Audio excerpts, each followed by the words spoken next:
Well, y'all, they got him. They got him. They got him. As a sentence as to count 1 of life in prison.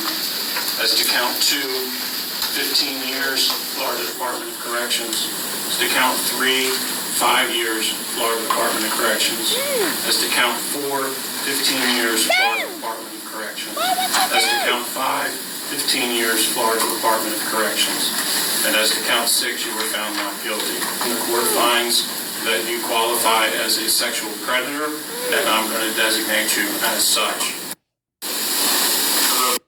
Just nasty. Just nasty. You know, I mean, y'all be talking all this stuff about black people is 13% of the population and commit all these crimes and such, but seem like every time I turn around, y'all, another predator. Another predator. Where's Chris Hansen when you need him? Sorry, Dad. I'm sorry, Dad. You sorry? As a sentence as to count. What you mean you sorry with your nasty, ugly ass? The face of a predator. Just nasty. You a nasty bastard. Look at this ugly motherfucker in the background. Not the Black King. The ugly motherfucker in the background. The old skinless chicken breast looking motherfucker. You old plucked bird. Get your ugly ass. I'm not gonna even play with the fuck you said. But these motherfucking white supremacists, they be so damn dumb. Bitch, they be they don't even know they being stupid towards the people that they idolize and have views like them. Like, get your like, you look like Popeye and Olive Oil's retarded ass son. That's what you look like. Look me down. Another cracker. See what he done did. What you think? Oh. Possession of child pornography. Oh, okay. Yeah. Brian Shanley. Sack. Sack. Just gross, man. It's like, y'all so worried about the 13%.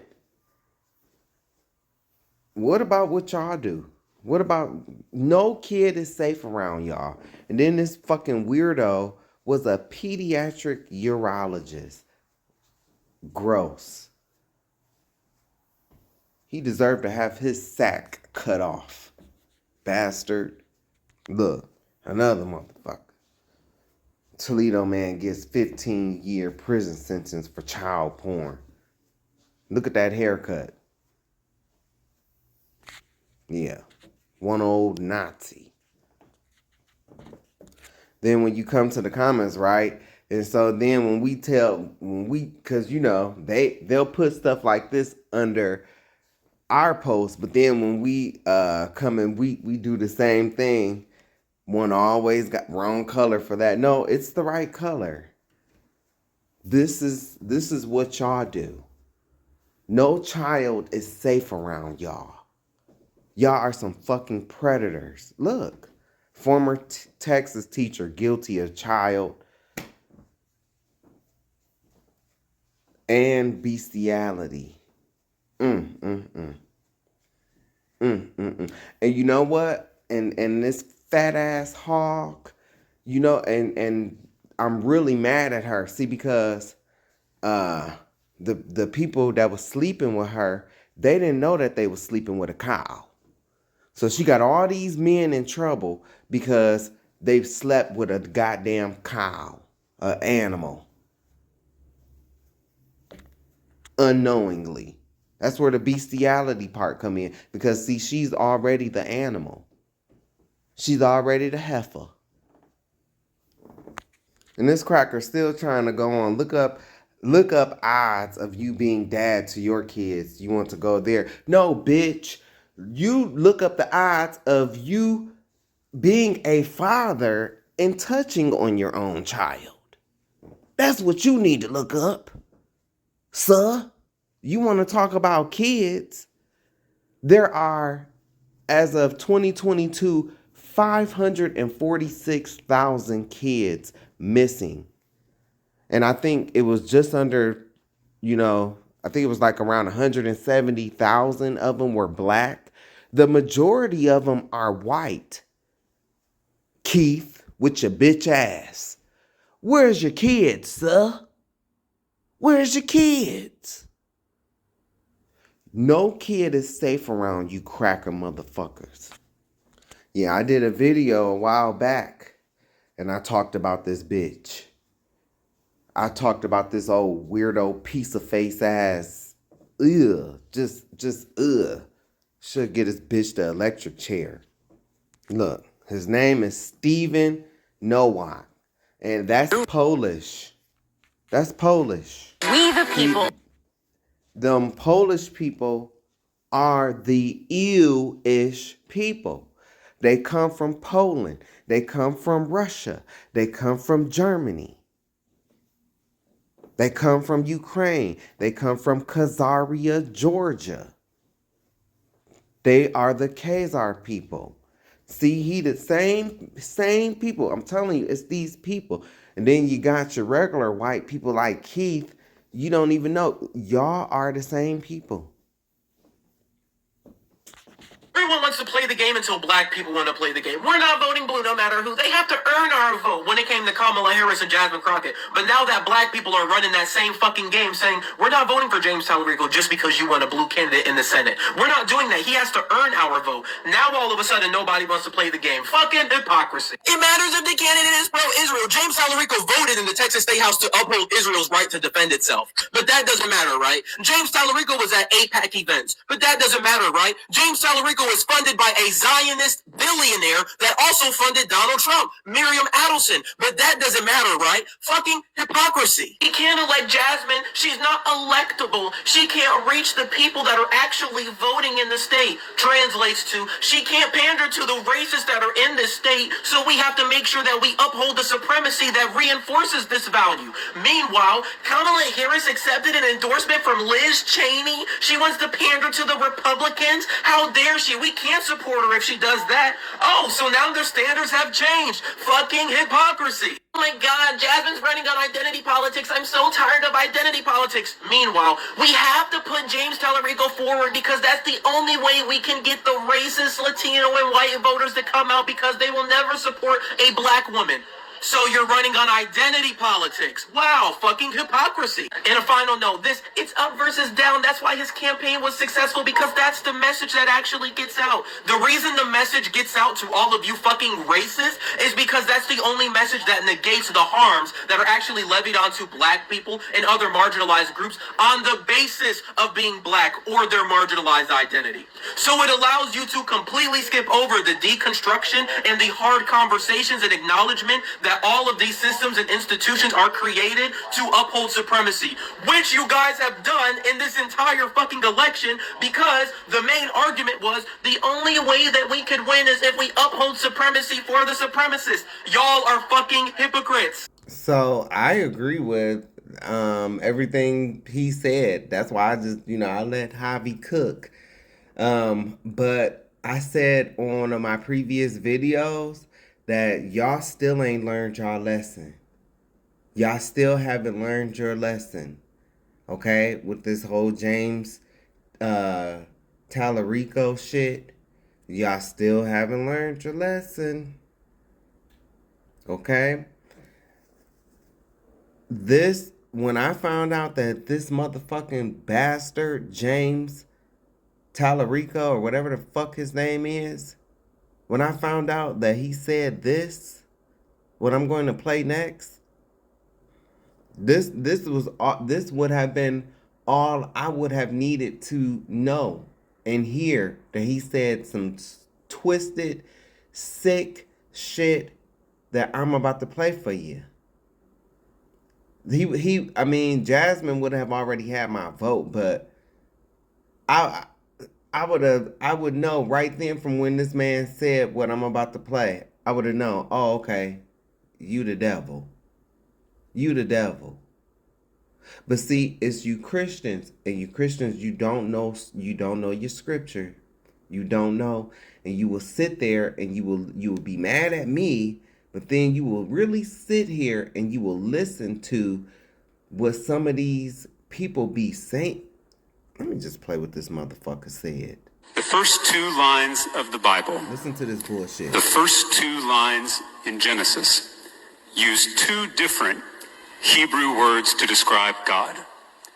One is the masculine Hebrew noun for divinity. The second is the feminine Hebrew noun for spirit. God is both masculine and feminine and everything in between. God is non-binary. In Genesis 1:26, Did you hear that bullshit? Did you hear that? So that's who you just voted for. That's who you just voted for. A motherfucker that's just sat up and said that God is non-binary, which is so far from the truth. God is masculine. The Holy Spirit is feminine. Okay? The Holy Spirit is the Most High's wife, quote unquote. Okay? Masculine, feminine, and then their child is Christ. That's the first family. God, the Father, the Holy Spirit is the mother, and Christ is the child.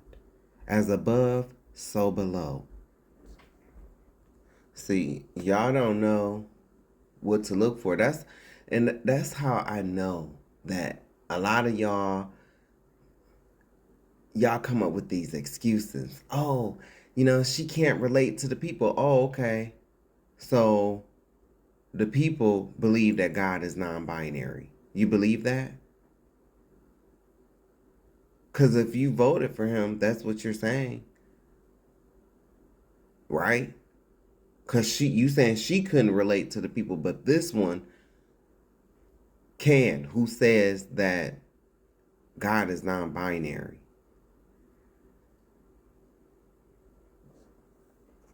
And don't get me wrong, like, I do not agree with the Democrats and how they will allow children to undergo, gender reassignment. That is wrong.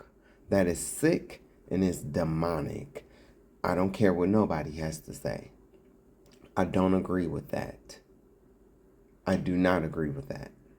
Once you get 18, that's between you and God. That's how I look at that. But I would even interject, hey, it's proven that the frontal your frontal lobe, is it the frontal lobe or the frontal cortex? No, I think the frontal lobe is the first part of the brain, and then the frontal cortex is like the gray matter or that gray stuff.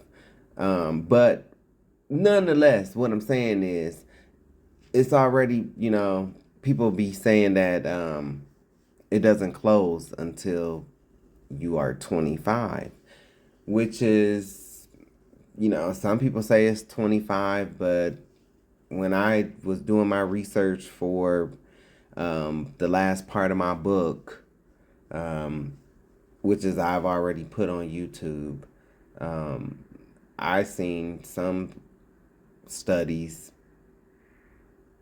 say, that some people's frontal lobe doesn't even mature well into the age of 30. So, that's a very serious decision. But the bottom line is that I don't agree that children should be able to make that decision.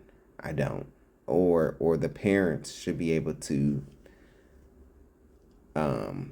make that decision, like, to change the gender of their child. I think it should be illegal. And like I said, once you hit 18, you grown. That's between you and God. But like I said, I would even say then, baby, that's a serious decision to make. You know, especially with the frontal lobe not being mature. I said close. Not maturing until you're at least 25, or sometimes even well into your 30s. But this person right here that said this shit, that's no, that's wrong. And I said on my last video, wait until he flip on you. And this right here, lets me know everything I need to know for the flip. I'll be waiting on it. You know, y'all got see they got sleeper cells. This is a sleeper cell. You know, now I'm not saying he, for Iran or nothing like that. I'm not saying he came from. I'm not using that term and that word in and what's going on with the war and stuff. No, I'm saying like he's a sleeper cell in the terms of, you think that he is godly, and you think that he has the same beliefs as you, well, as you say you do, but when he flip on you and he show you who he aligns with, you're gonna be shocked. God is not non-binary. God is very binary. And yes, he is a spirit. That's why he even calls himself a man of war. He said he was a man of war. The Most High said that. So right there, he told you what gender he was. And this fool is not the only one who I have heard say some shit like that. It's black content creators that I've also heard say that God is non-binary. Baby, unlearned is the word. Excuse me, fairy godmother, Nick. Excuse me. Who's playing both sides? I just want to know, like, who's playing both sides? It can't be black people, because black people have pretty much predominantly played one side. I mean, you can't deny that the majority of black people vote Democrat. So who's playing both sides? See, y'all, I was just saying, like, I don't see how you white people, I don't see how y'all follow people like this. I really don't. I mean, this person has led you down a path, and I don't care how you feel about black people. Hey, black people, I don't care, you know? But, I mean, fuck you too, but I'm just saying, hear me out. I don't see how y'all can continue to trust this person after they was clear, okay, being wrong about something. Okay, hey, we all wrong. We all have been wrong about something. But no, this wrong, this is on a different level. And you have to realize it's levels that come to this shit. This man have a whole platform. You have a platform. You have thousands and, millions of people that follow you. And you are leading these people down the wrong path. And you people that's following this, man, you have to take a look at that. You cannot just not see that. Obviously, his spiritual discernment is off. His spiritual discernment is off. It's like, yeah, Fairy godmother, feel how you feel about, black folk, and we feel how we feel about y'all. But what you fail to realize, fairy godmother, is that your spiritual discernment was off, because this time around was different. And you couldn't see that. You couldn't see that. This time, I tell y'all all the time, the last time I voted for Harris, but the last time that I voted was Obama's first term. My sole reason for voting for Harris, and I don't agree with all of Harris' policies and stuff like that. I just told y'all how I felt about the underage, trans stuff. I don't like that. I do not agree with that. And I've always felt like that. And as far as the transgenders in the bathrooms, it's always these ugly white knots, these ugly white ass bricks that, the same color as Nick, that's always in these type of situations.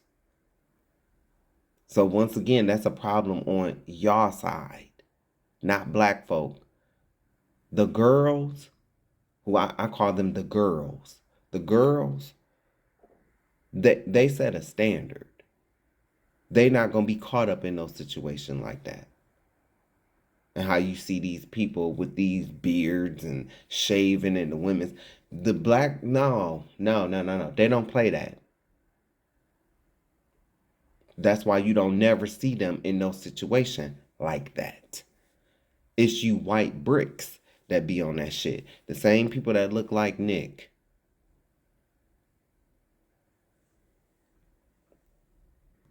But this man has had no spiritual discernment. This time around, it was different. I told y'all, I didn't vote, since Obama's first term, but I voted for Harris because we needed a little bit more time. I'm just gonna give it to you straight. We needed a little bit more time. Everybody needed a little bit more time. Nick's camp, Kurt's camp, we can all agree on that. We needed a little bit more time, okay? Because nobody was ready, for the shit that was and I saw this as an empath, as a seer. I saw it. So that's why I, voted for Harris, because for the work that I'm doing, and for the people that, my work is going to reach, it's like, black folk, we ain't as where we should be, and so really, I'm saying we needed a little bit more time. And I don't know what them white folk gonna do, but for my people, and Harris would have been the way to go in that situation. And it ain't like the Republicans wouldn't have came in during the midterms, and any more trans stuff they would have blocked anyway, because they probably would have took over the Republicans, and at least we would have not been where we are at today. The whole purpose of me voting for Harris was not to be where we are at today, which is, I saw the writing on the wall. Me and the fairy godmother, we both saw the same stuff. He saw the Project 2025 stuff. He saw it just like I did. But he still pressed forward because he has no spiritual discernment. He saw him talking about getting a third term, just like I saw it.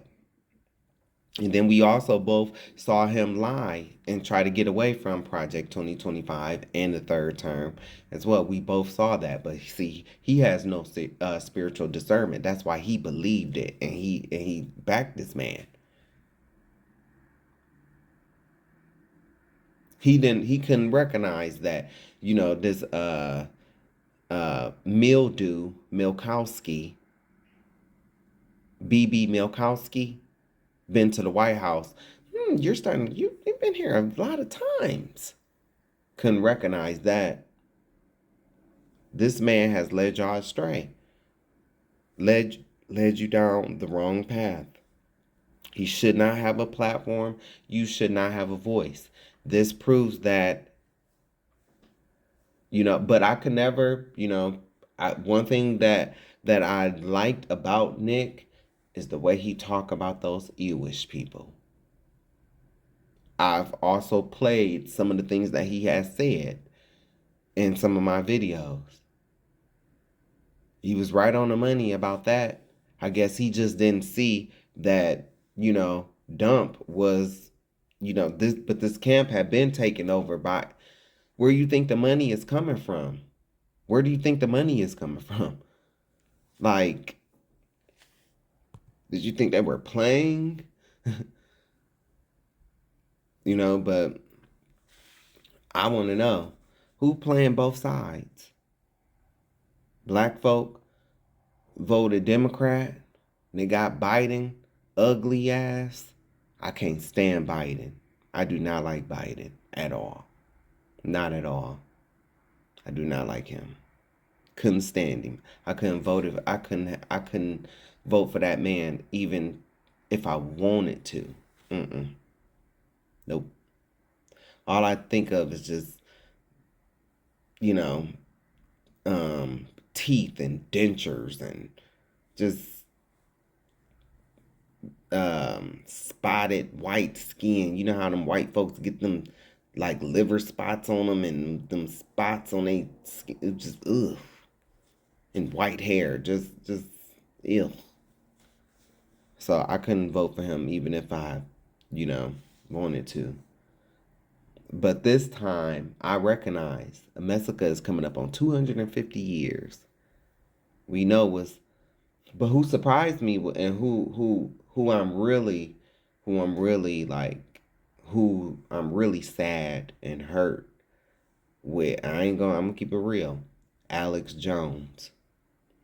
And I know, I watched Alex Jones. Before I came into the truth, I watched Alex Jones. I was seeing him, expose the Bohemian Grove, all of that, and I know, what he said about the school and stuff like that, but it doesn't discount all the other stuff that he said. But this time around, with this whole thing, I just thought that he would, be on the forefront he would pick up this imposter you-ish connection, but it is what it is. Happy White History Month. This man is going to go down as the worst in the world, like on the world stage. All that talk y'all talk about patriotism and all of this bullshit that y'all talking, the Constitution and which is I love, the Constitution, everything about America that I love, y'all talk about, but y'all don't really mean it. This man, the country that you love, it was destroyed by this man and people that look like him. See? You Church of Garbage in Crisis, Baptiste, Pentecostal, the press bitches and the meth heads, y'all are tied to the Catholic Church. You are the daughters of the mother harlot. And you think that you're going to be raptured, but you have caused tremendous spiritual crimes as well as crimes throughout the earth. Look at this.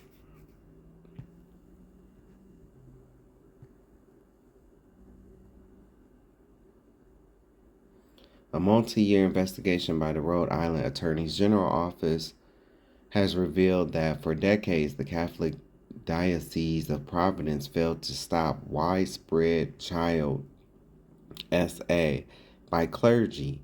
The report, based on internal records going back to 1950, shows at least 75 priests and deacons were credibly accused of SAing more than 300 children, but the number of victims is likely higher.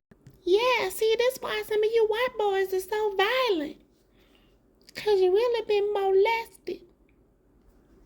Had your innocence taken away. Some of you by your own daddies. That's why they stayed. It wasn't for your mama. It was for you. Literally. Lord, they done got Ella. Ella, you caught up in this mess? I can't believe you caught up in this mess, Ella. You know, me and my girls used to go up to Rhode Island, and we used to volunteer because we was on the missionary board. This was right after I left Ebenezer. But we used to go to Rhode Island. And Alan, I can't believe you. I can't believe you, Alan. Lord, this is just too much for me. This is too much. I don't know how much I can take. It's just too much. I already got one situation going on with one of my other friends. That's why I couldn't make it the other day. And then, I had to leave earlier.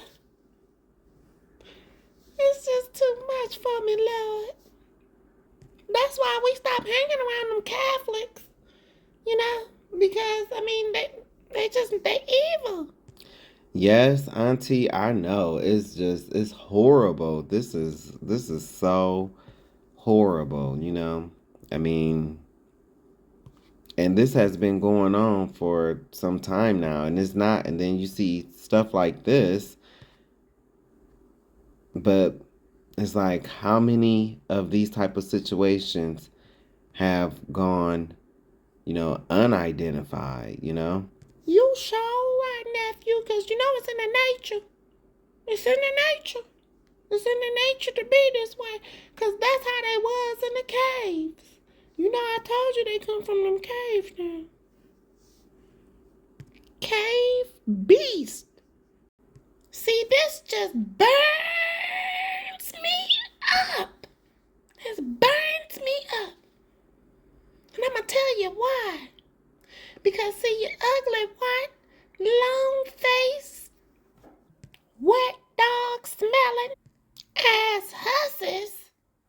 Oh, this just burns me up. It just makes me so mad because y'all sit up and y'all women's always proclaiming that some black man is trying to rape them. But this right here, it proves even more. Not even you, hoggish, greedy looking motherfuckers want to touch them old broomsticks that y'all call white women. Sitting up there looking like a broomstick with breast implants and lip implants with no ass. But think somebody want to touch them. Think somebody want to try to sexually assault them. Well, they ain't nobody on them. Because y'all own these kids. And look at them all red in the face. Ain't nothing worse than a sunburnt cracker. Boy, we can't tell if you're happy, sad, or angry. Because you turn red. When you get sick, you turn green. When you see a black person, you turn yellow because you're jealous. This right here is the real menace to society. It's you white men. History teacher lied to you. Your history book lied to you. Your history teacher lied to you. American history has lied to you. In the same way that they are trying to rewrite history right now, the same way they're banning books, erasing language, and telling half-truths today, understand this. They have been lying since the inception of this country. It's not new. Abraham Lincoln did not free the slaves. And I need that to be very clear. He did not free the slaves. The enslaved freed themselves. Let me explain to you. During the Civil War, tens of thousands of enslaved black people made a decision that forced America's hand. They escaped plantations. They crossed enemy lines. They fled north knowing capture meant torture or death. They were not waiting to be rescued. And when they arrived, they were not welcomed as free people. They were labeled contraband of war. Not citizens, not humans deserving dignity. They were property seized from the Confederacy. And still, we kept pushing. Then the Union realized something that they didn't want to admit. They needed them. They needed black labor, black skill, black bodies. They needed black soldiers. And nearly 200,000 black men fought for a country that still denied their humanity and enslaved their families. They built the infrastructure. They fed the army. They carried supplies. They fought battles and they died. And suddenly, freedom became useful. That's when the Emancipation Proclamation showed up. Not because of compassion, not because of conscience, but because of strategy. Abraham Lincoln even said it himself. He said, if I could have saved the Union without freeing any slave, I would do it. That wasn't a slip of the tongue. That was the truth. The Emancipation Proclamation was not a moral awakening. It was a military move designed to weaken the South and strengthen the North. And let's dismantle one more lie. It didn't even free all enslaved people. Slavery remained legal in border states loyal to the Union. So while Lincoln was being praised as a hero, black people were still enslaved. So when America tells a story like one white man signed a document and magically freed black people, understand why that story exists. It hides our resistance, it erases our courage, and it rewrites our power. Because if you believe freedom was given, you forgot that it was fought for. And that rewriting of history, that myth-making, that selective storytelling is the same playbook they're using right now. Different decade, same strategy. Freedom wasn't handed to us, freedom was taken. And once you understand that, you can stop waiting for permission and you remember exactly who you came from. That's the history that they never wanted us to know.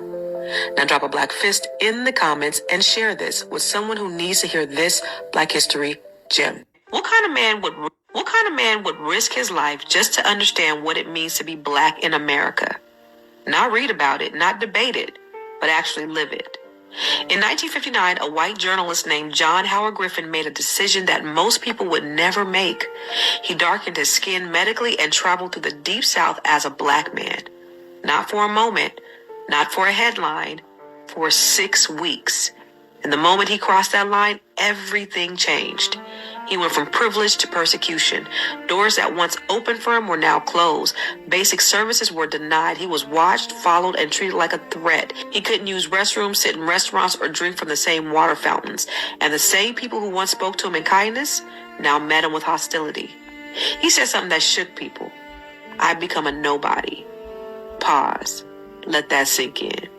Because what broke him in a matter of weeks, we've endured for generations. Not temporarily, not experimentally, but as a lived reality. There are people today who will tell you racism doesn't exist anymore. They'll say we talk about it too much. They'll say we make excuses. But these are the same people who will not trade places with us. Not for a day, not for even an hour. And you cannot invalidate an experience you've never had. You cannot minimize a reality you've never lived. And you don't get to call it an excuse when you've benefited from not having to endure it. Because what he experienced wasn't just uncomfortable. It was dangerous. He had objects thrown at him while people yelled slurs. He was stalked through the streets by a man threatening him. He experienced what he called the hate stare. Everywhere he went, he was disrespected, degraded, and treated like he didn't belong there. Even getting a ride became a risk. People picked him up just to intimidate him. This wasn't just racism. This was psychological warfare, constant pressure, constant tension, constant awareness that something could happen at any moment. And here's the truth. He could take it off. We couldn't. And when he told the truth, what he exposed, what he experienced, that's when it escalated. He received death threats. He was hanged in an effigy. A cross was burned in response to his work. His family was put in danger. It got so severe he had to leave the country and move to Mexico just to be safe. Now understand this. We didn't need nobody to validate our experience. This wasn't about discovery. This was simply about exposure. And let's bring this into today, because segregation didn't just impact where we sat. It impacted where we could live, what we can own, how we could build wealth. And we are still dealing with the ripple effects of that right now. And even after everything we've been through, even after being overlooked, denied, and disrespected, we are still here, y'all. And there is a reason for that, because what they see, whether they admit it or not, is greatness. They see brilliance and resilience. They see power. They see a people who continue to rise in spite of everything designed to break them. And that makes them uncomfortable. Now drop a black fist in the comments and share this with someone who needs to hear. All right, so we are going to pick up at number 95, the Peekskill Riot of 1949. And then we will continue on with the Robert Charles Riots of 1900. That's number 96. Then the Rosewood Massacre, 1923, and that's number 97. See, it's okay, when they do it, when they're flipping cars and, things of that nature, it's okay. It's okay when they do it. But then when the same energy is returned to them, they can't take it. Of course. The Peekskill Riot was a series of violent attacks by mobs of white citizens directed against Black Americans and youths attending a civil rights benefit concert in Westchester County, New York in 1949. More than 150 people were injured in the riots. The concert, planned as a benefit for the Civil Rights Congress, a legal defense organization founded in 1946, was scheduled to take place on August 27 in Peekskill, New York. The concert's headline act was Paul Robeson, the singer and actor whose communist sympathies, opposition to U.S. foreign policy, and outspokenness on issues of racial equality and anti-colonialism led him to be blacklisted during the McCarthy era. Just before Robeson arrived in Peekskill, a mob of 300 local residents, including many youth, attacked concert attendees with sticks, clubs, and rocks. Oh, so y'all kids bad as hell too. Oh, okay. Rioters lynched an effigy of Robeson, burned a cross on the concert grounds, and chanted, "Go home, commies," and "dirty kikes." The latter slur was likely a reference to Helen Rosen, a friend of Robeson's and one of the concert organizers. Members of the American Legion and veterans of foreign wars participated in the attacks. Wow. While local police refused to respond. 13 people were injured. Concert organizers decided to postpone the event until September 4th.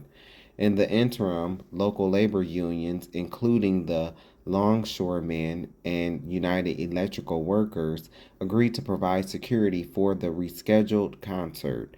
The September 4th concert proceeded without incident with 20,000 people in attendance. In addition to Robeson, performers included folk singers Pete Seeger and Hope Foy, and pianist Leonid Hambro and Ray Lev. Trust me, nephew, it ain't nothing but a bunch of honkies playing black folk music. Okay, Auntie. After the concert, however, as performers and attendees left the open-air venue by car, mobs gathered on the roadway and on the hillside above, pelted the cars with rocks. Some individuals were pulled from their vehicles and beaten. Eugene Bullard, the World War I combat pilot, was beaten by state troopers and local police officers. Nothing like going to serve your country and then coming home being beat by the cowards who was too scared to go. Because no, they had to stay back and make sure authority was here, right? Weak asses. No arrests, charges, or citations were enforced against any of the rioters. 140 people were injured in the second round attacks. In weeks after the riots, New York State officials, members of Congress, and many national news organizations blamed Robeson and concert organizers for provoking the violence. Wow. That's like an abuser saying, "You know you made me do this to you, right?" Dozens of Robeson's concert bookings were canceled by communities fearful that violent protests might reoccur. 1 year later, the U.S. Department revoked Robeson's passport in order to suppress his views on race and communism from being expressed abroad. His passport would be reinstated 8 years later. In September 1999, on the 50th anniversary of the riots, Westchester County held a remembrance and reconciliation ceremony. Ooh, how nice. It's just so sweet. Fuck out of here. At which county officials made a formal apology to the victims of the attacks. Here's my response for them. I'm sure that's what they would like that. Paul Robeson Jr. and Pete Seeger, then 80 years old, participated in the ceremony. All right, so y'all know how I do. This ain't listed, but we're going to find out about it. Civil Rights Congress, 1946 through 1956. Then check out this Mother's Day card. This was a black woman on here.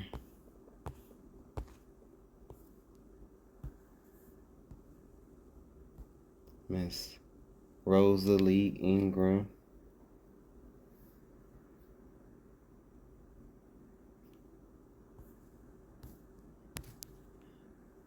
I know y'all didn't think I was about to read that for you.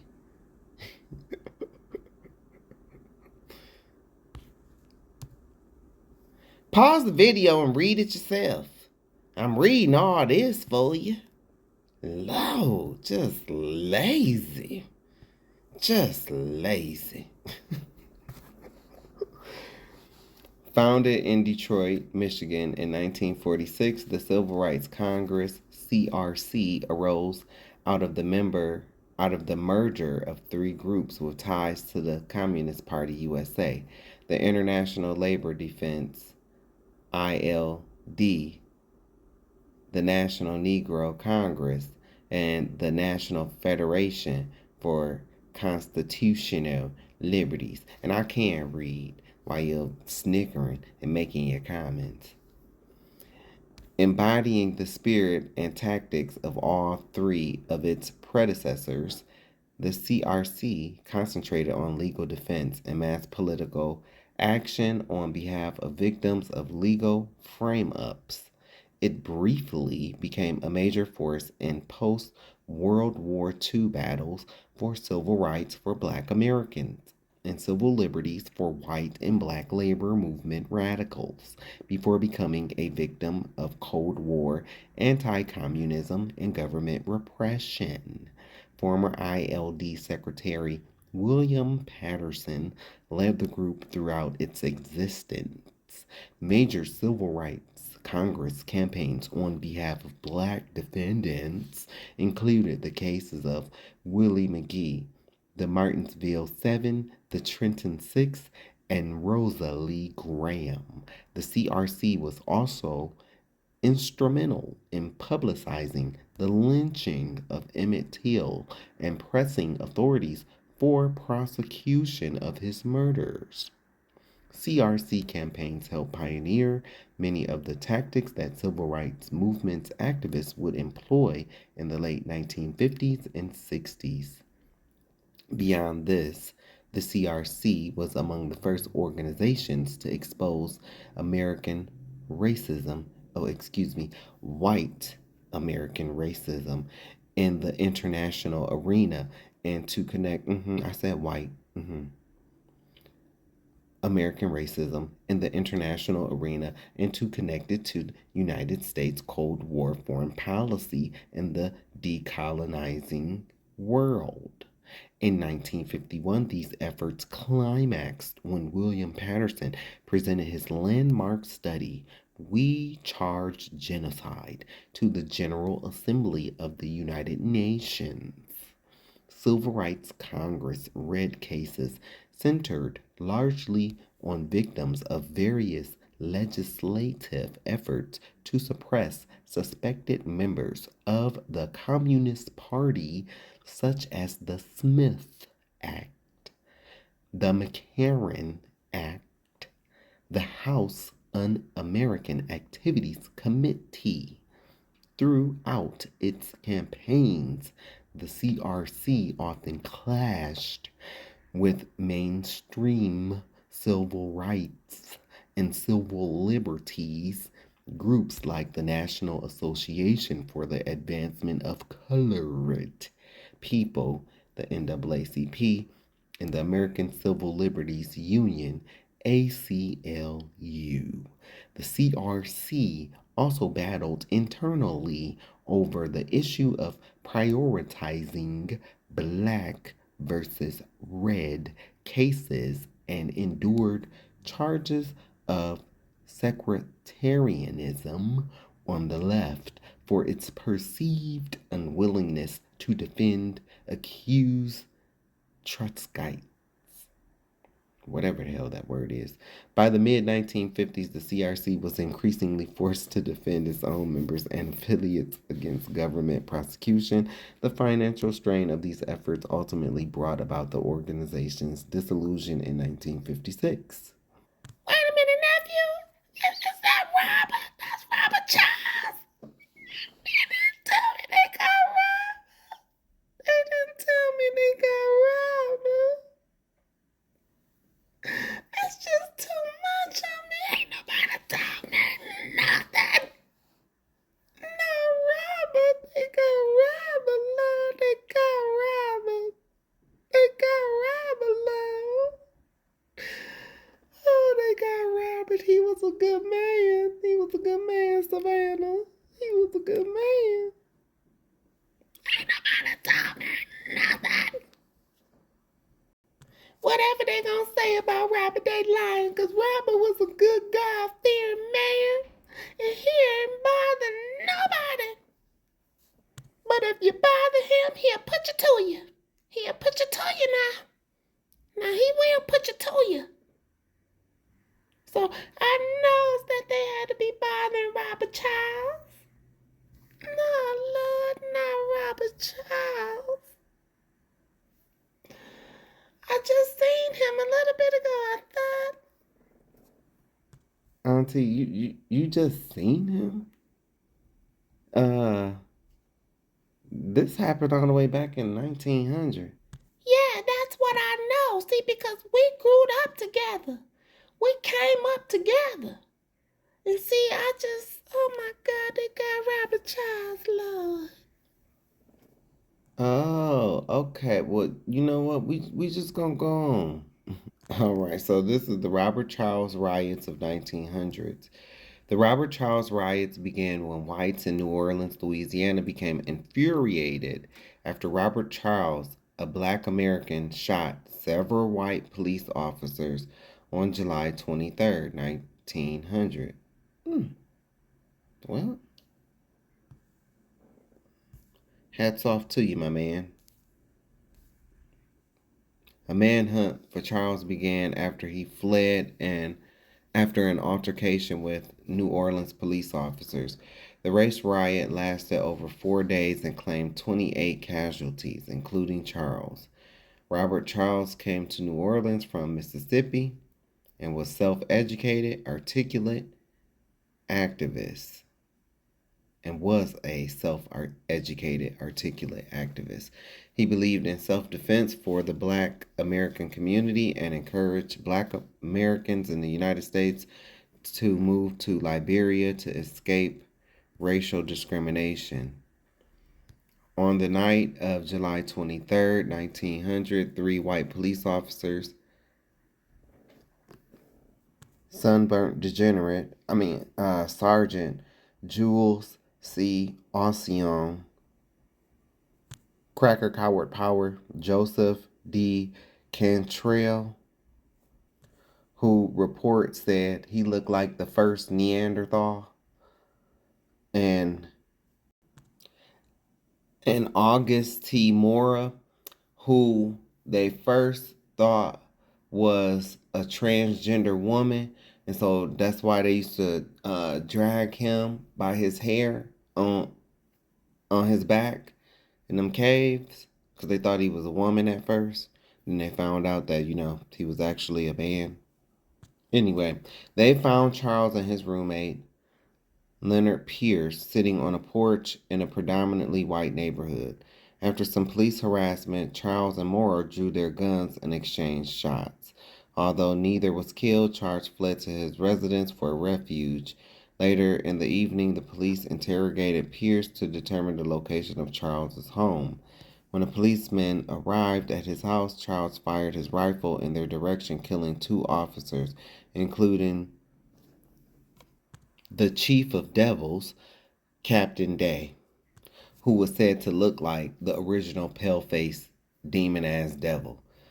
While the rest of the officers sought cover, Charles fled the scene, leading to a police manhunt. The next day, a crowd of cracker-right New Orleans degenerates gathered at the location where the policemen were brought to justice and called for the lynching of Charles. Numerous events of lawlessness and civil unrest as mobs of white degenerates roamed the city to terrorize the city's Black American royal community occurred over the next 3 days. On July 25th, 3 Black Americans were deleted. 11 others were hospitalized and over 50 were injured. Exacerbating the rioting were local newspaper reports that Black Americans were to blame for the unrest. And we know who probably owned those newspapers, right? We know. Those ashy, nasty bastards. Yeah, probably was them. Some Black Americans provided assistance to Charles. Look at us sticking together. We need more of that. More of that. More sticking together like that. Some Black Americans provided assistance to Charles. Some Black Americans provided assistance to Charles, while others were sympathetic because of the growing voting and civil rights restrictions in the city long known for its racial tolerance. On July 27th, the police and white degenerate surrounded another house where Charles had taken refuge, and shootout occurred throughout the day between the men outside and Charles, who returned the fire. The police then decided to set the building on fire. The police, the bitch-ass police, then decided to set the building on fire as Charles attempted to escape the smoke-filled building. Charles Norret, a Tulane University medical student who was assisting the police, shot and killed Charles. In anger, the mob of bystanders continued to beat Charles and fire their guns at his body. By week's end, Charles had shot a total of 27 whites, killing 7, including 4 police officers. I'm sorry, but you go, Robert Charles. You go. You better go, boy. You go.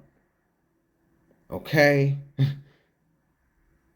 That Robert Charles. I told you that Robert Charles ain't nothing to play with. He was nothing to play with.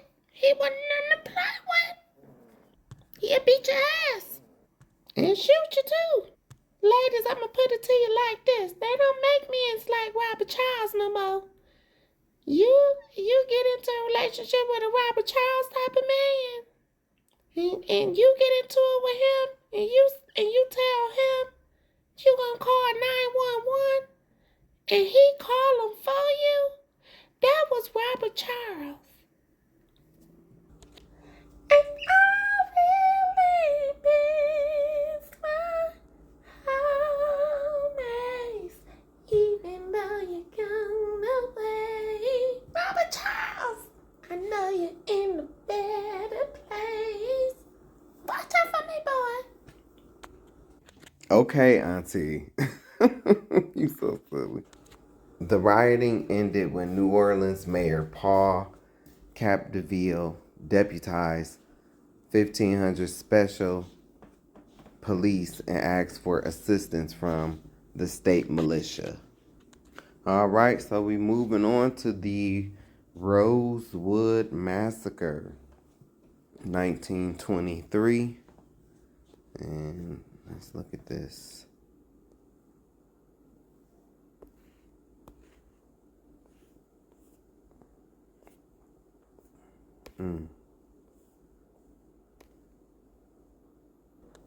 On January 1st, 1923, a massacre was carried out in the small, predominantly black town of Rosewood in Central Florida. The massacre was instigated by the rumor that A cracker-ass, white, ugly, cave, monkey lip, pale-faced, demon broomstick having ass hussy. Don't say, nephew. white woman, Fannie Taylor, had been allegedly sexually assaulted by a black man in her home in a nearby community.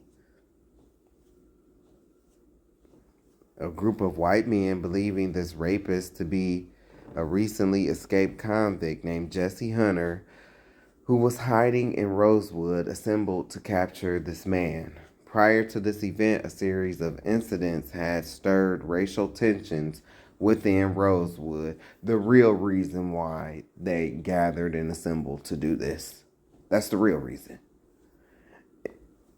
In the winter of 1922, a white school teacher from Perry had been murdered, and on New Year's Eve in 1922, there was a KKK cracker rally held in Gainesville, located not far away from Rosewood.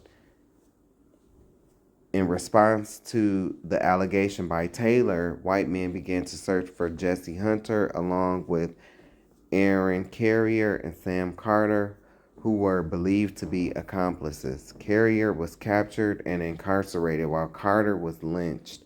The white mob suspected Aaron Carrier's cousin, Sylvester, a Rosewood resident, of harboring Jesse Hunter. On January 4th, 1923, a group of 20 to 30 white degenerates approached the Carrier home and shot the family dog. What? What? Not a damn dog. Oh no. Oh no, you didn't. Oh no, you did not shoot man's best friend, who you claim you have so much love for. When Sylvester's mother, Sarah, came to the porch to confront the mob, they shot and killed her. Sylvester defended his home, killing 2 men and wounding 4 in the ensuing battle before he too was killed. The remaining survivors fled to the swamps for refuge, where many of the black American residents of Rosewood had already retreated, hoping to avoid the rising conflict and increasing racial tension. The next day, the white degenerates burned the Carrier home before joining with a group of 200 other Neanderthal degenerates from surrounding towns who had heard erroneously that a black man had killed 2 white Neanderthals, cave beasts. As night descended, the mob attacked the town. The mob of degenerates attacked the town, slaughtering animals. Not the animals. Not the animals that you claim to care so much about. And burning buildings. An official report claims 6 blacks and 2 whites were killed. Other accounts suggest a larger total. At the end of the carnage, only 2 buildings remained standing, a house and the town general store. Many of the black residents of Rosewood who fled into the swamps were evacuated on January 6 by 2 local train conductors, John and William Bryce. Many others were hidden by John Wright, the owner of the general store. Other black residents of Rosewood fled to Gainesville and to northern cities. As a consequence of the massacre, Rosewood became deserted. The initial report of the Rosewood incident presented less than a month after the massacre claimed there was insufficient evidence for a prosecution. Of course. Thus, no one was charged with any of the Rosewood murders. Of course not. You know why? Because they probably ate all the people. It probably wasn't, it probably wasn't no evidence. Because, that's why there's no evidence. Y'all know that they're cannibals. They probably ate all the people, all of the animals. That's because that's what they do. Thus, no one was charged with any of the Rosewood murders. In 1994, however, as the result of new evidence and renewed interest in the event, the Florida legislature passed the Rosewood Bill, which entitled the 9 survivors to $150,000 each in compensation. Oh, that's how nice. Well, at least they did that. At least they did that. I mean, that does deserve. At least they did that. I mean, shit. It could have been a lot more. Should have been a lot more, but at least they did do that. Still to me, ain't good enough, but it does definitely deserve an honorable mention. But I think I have more on the Rosewood massacre, so that was just this part of it.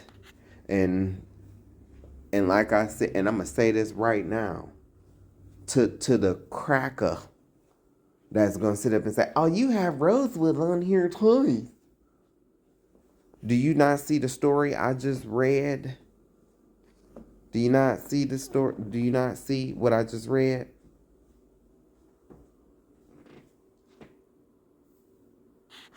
Official reports claim 6 blacks, right?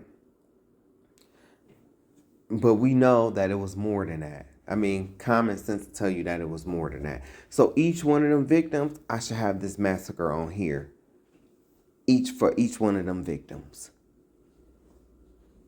But I didn't. Kind of like when I was talking about the presidents who owned slaves and the one president who owned over 200 slaves, and how I said each one of those people should be listed, but I just counted it as 200. I didn't count them at all, but I talked about it. So, yeah, when you see if we come up in this list and I have Rosewood on here again, damn it, you shut the hell up and you just take it. All right, now you're here. Moving on to number 98. Moving on up. 98 is the Springfield Race Riot, 1908.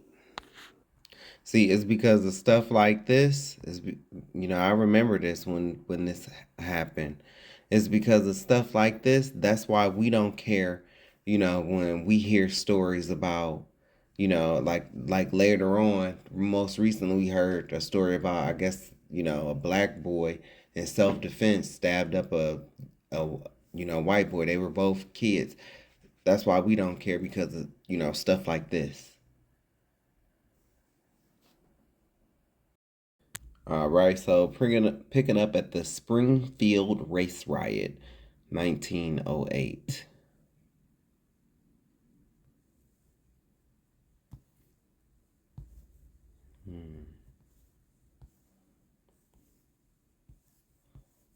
Okay. In mid-August 1908, the white population of Springfield, Illinois, hastily reacted to reports that a white woman has been assaulted in her home by a black man. Soon afterwards, another instance of an assault by a black man on a white woman was reported. These incidents, coming within hours of each other, inflamed a gathering mob. Springfield police took into custody a black American vagrant, Joe James, for one of the assaults. Another man, George Richardson, a local factory worker, was arrested for the second assault. A mob which had been forming since the news of the assaults was first announced now quickly assembled at the Sangamon County Courthouse to lynch the two men in custody. Unable to get the accused men, whom the sheriff announced had been moved to an undisclosed location, the mob turned its wrath of two other black men, Scott Burton and William Dongan, who were in the area. They were quickly lynched. See, that's where y'all went wrong. Even if these two men, they did assault a woman and you want to seek justice on them, okay. Do I agree? No, because vengeance is the Lord's. But where you are wrong, where your people have been wrong, and I understand because, wild animals and cave beasts, I get it. They have this uncontrollable nature, so I get it. But I'm just, showing you where you went wrong. When your people turned their wrath onto the two innocent black men that had nothing to do with this. The mob then vented its fury on the homes of black families in Springfield, of course. After rampaging through the city, they extended their violence into small communities outside the city limits. The mob targeted stores which had guns and ammunition. Oh yeah, so they could steal it, right? Mob leaders carefully directed the participants to destroy only homes and businesses either owned by blacks or which served black patrons, thus leaving nearby white homes and businesses untorched. Some Springfield blacks fought back in self-defense. They shot back when fired upon, and the first victim of the lynch mob, Scott Burton, used his shotgun in an attempt to save his life and home. The second victim lynch was an 84-year-old cobbler named William Dongan. You know what that sound like? Y'all know I'm coming here. Deuteronomy 28. A nation of fierce countenance, which shall not regard the person of the old, including 84-year-old men, like I just read, nor show favor to the young. Like when they will cut the babies out of the mothers and then stomp on them. Yeah, like that. That happened to us. That didn't happen to them. Also, Zechariah 11, verse 5. Whose possessors slay them and hold themselves not guilty.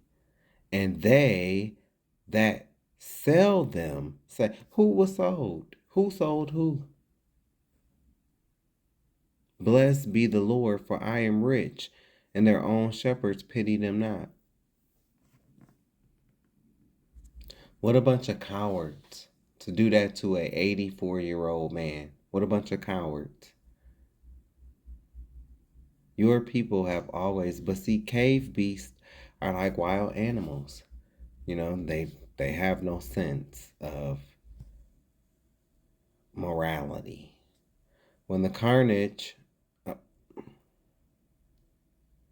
the second victim lynch was an 84-year-old cobbler named William Dongan, whose reputation had been tainted in the eyes of the mob by the fact that he had been married to a white woman for over. So that's the real reason why. That's the real reason. He was married to that woman for over 30 years. And she loved every inch of that BBC. She sure did. While your little 3 inches can't even please that broomstick with boobs that you call a wife, ass flat as a pancake. I get it. When the carnage finally ended, 6 black people were shot and killed, 2 were lynched, and hundreds of thousands of dollars worth of property destroyed. About 2,000 black people were driven out of the city of Springfield as a result of the riot. About 150 suspected mob participants were arrested.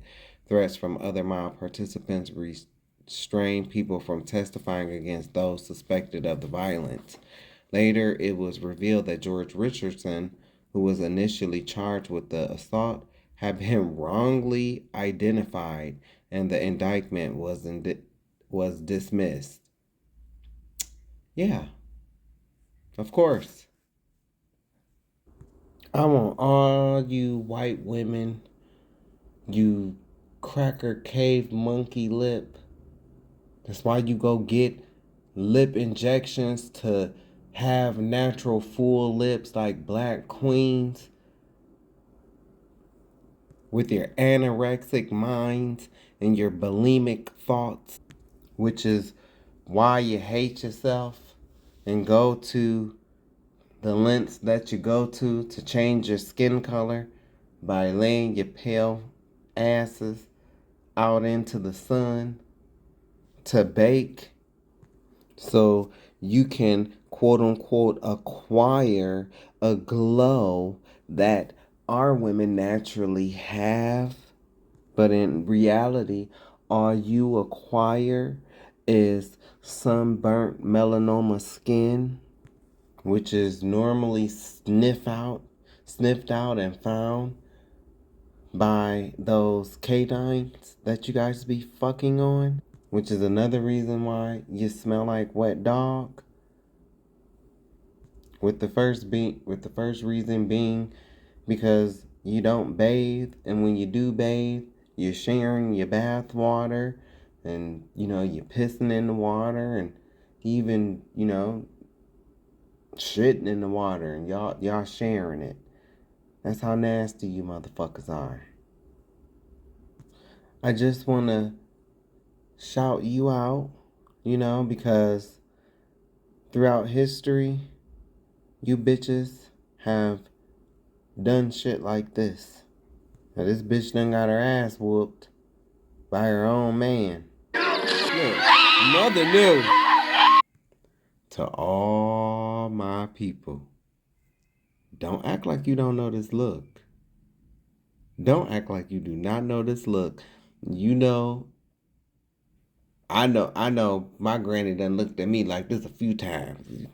What the hell is going on up in here? Or in her case, Lord, this white heifer done lost her mind. What's she doing? She know who beat her. What's she trying to pull here? Now, we just seen Mister just whoop your ass. What you trying to do here, girl? The man that's did it is right there, holding her.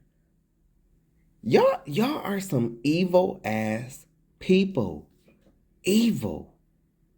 Evil as fuck. That's gotta be deliriousness on a whole new level with these two just concocted here. You just beat this woman ass. And so you gonna really go along with this?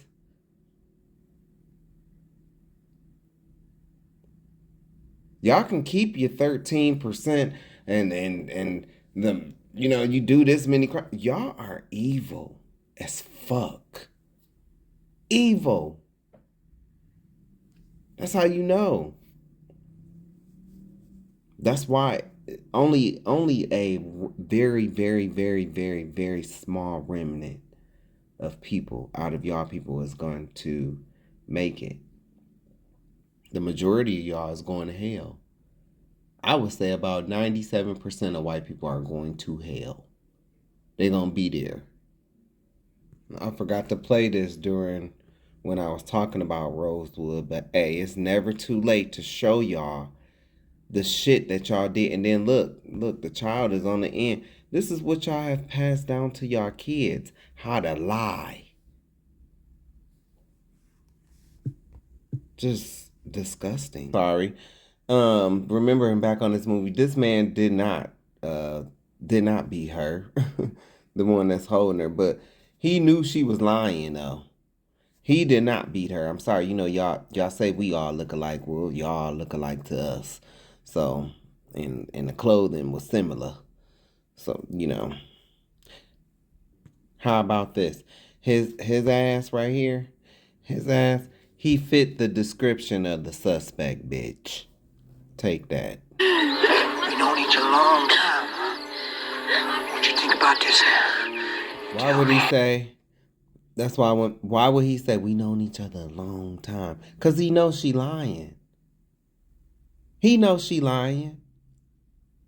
And he probably know, if he known her for a long time, he probably know what kind of man she connected to too. And he probably know that's who really did it.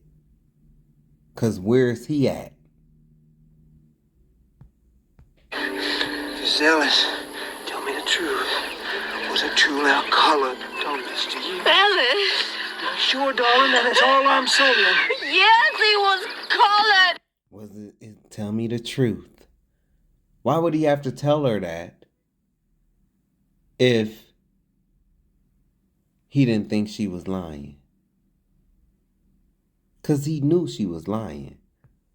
Oh, girl. I know. I know, girl. I know. See, black people, we know how to communicate through looks. So she is saying a whole motherfucking conversation right here. Okay? Any black woman that watched this video and they make it to this portion, I don't care if you her white husband that's sitting next to her. Ask her what this look is. She probably done gave it to your ass a few times. You know what this look means. We have whole conversations. Okay? This look means what she thought when she lifted up her head and walked to that window and looked like, I know this heifer ain't. This look, I can't believe this motherfucking heifer.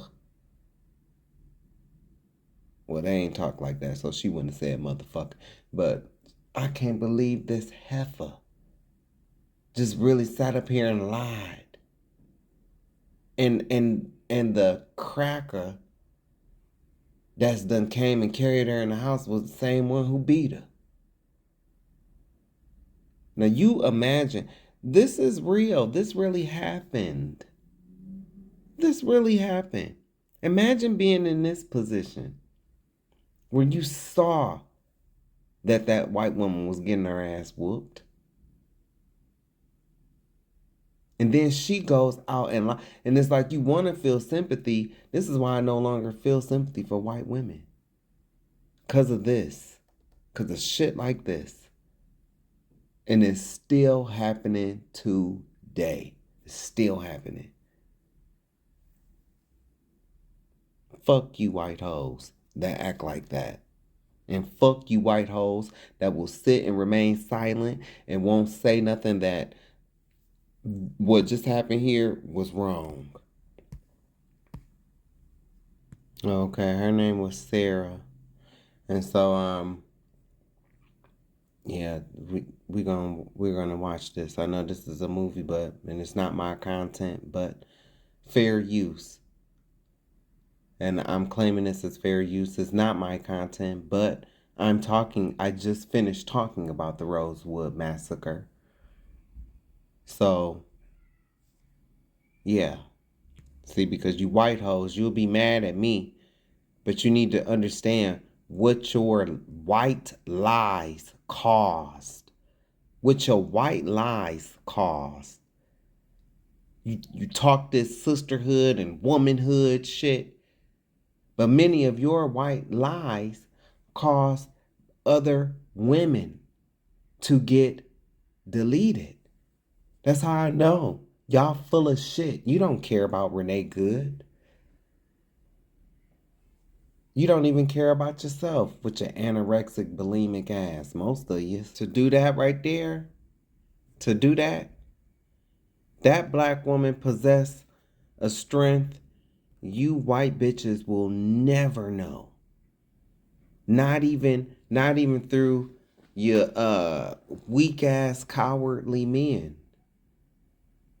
To do what this woman just did, that takes the strength of a chosen woman of God, because her people was chosen,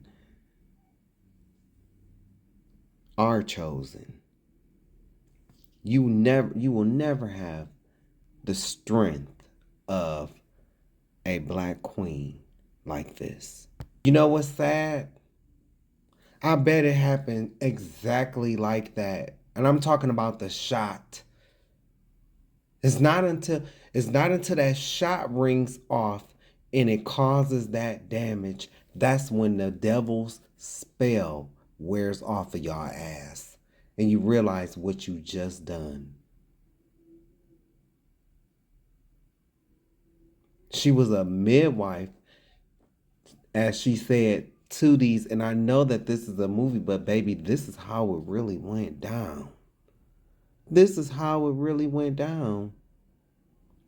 This is your history. Happy White History Month. How many black women like that did you take down? Y'all are evil. Evil as fuck. And you think that there's not going to be a judgment for you. You walk around here, you causing wars with Iran and all kind of shit. It's over for y'all. It's over for y'all. Damn near your whole race is going to end up in hell. Y'all the only race of people I know that talk about another race father being absent from the home, but y'all done killed the race's father. Like, what the fuck? How they gonna be in the home when you done killed them? Y'all been nothing but a cancer to the world. But you've done exactly what the progenitor of your race promised. This is Genesis 27, verse 40. Y'all are. Yeah, you need to see that this is the type of coward ass liar that most of you are. This right here, you are a coward ass liar. Your wife wasn't even raped. You know your wife wasn't raped. You beat your wife. You know what went down. But then you're gonna add that lie of raping. And then the wife, when she was being hugged by the other man, said she wasn't raped. Liars. That's what y'all are. Liars.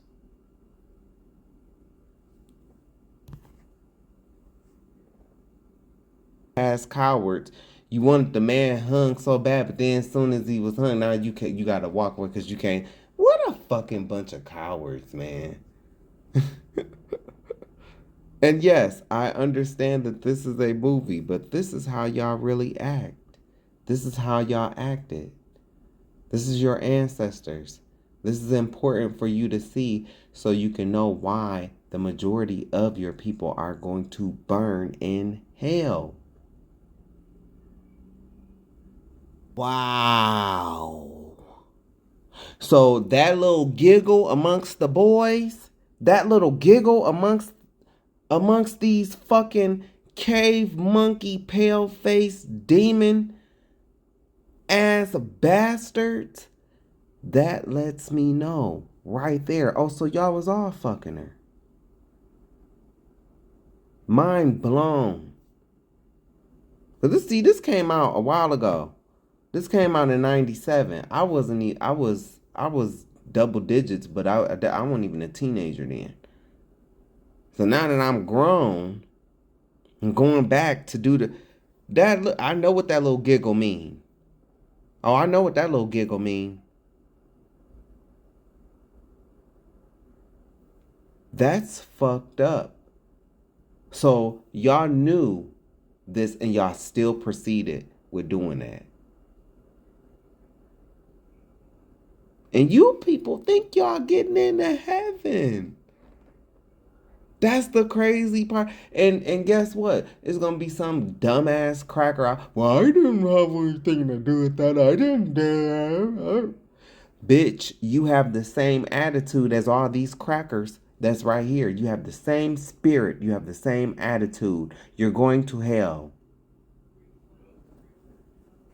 Cracker ass cracker. Bitch, I'm really outdone by that. I never picked up on that. I was young when this first movie.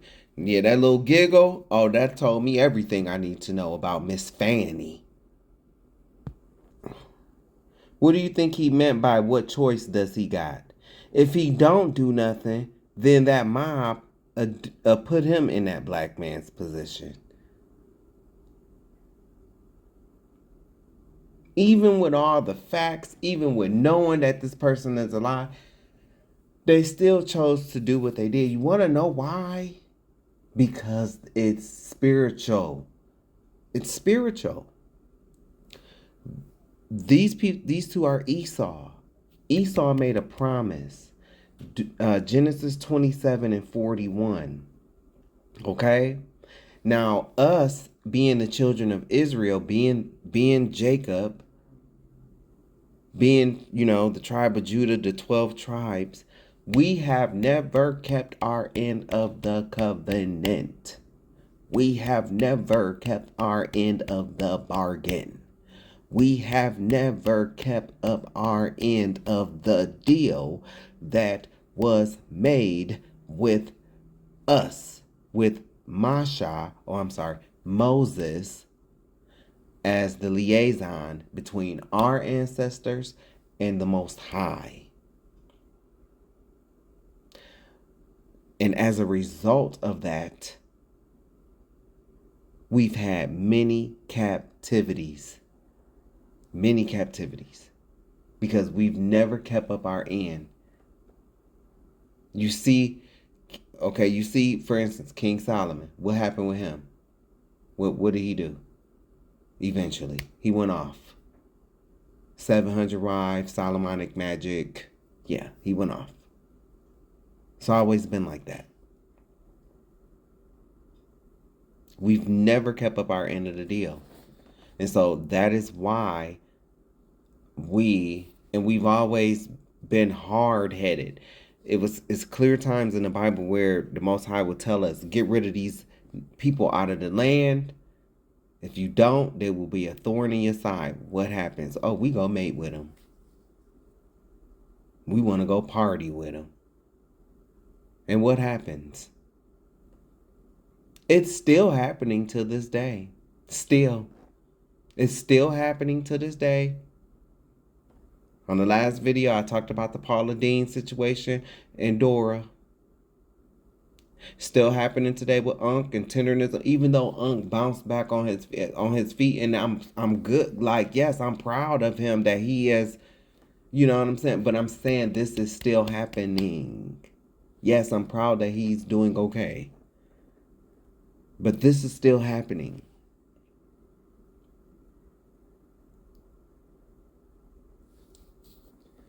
I forget the restaurant's name, the little smokehouse, whatever it's called. But that owner, he is Esau. Unc is Jacob. Read Genesis 25 and then read Genesis 27. That's what's going on right there.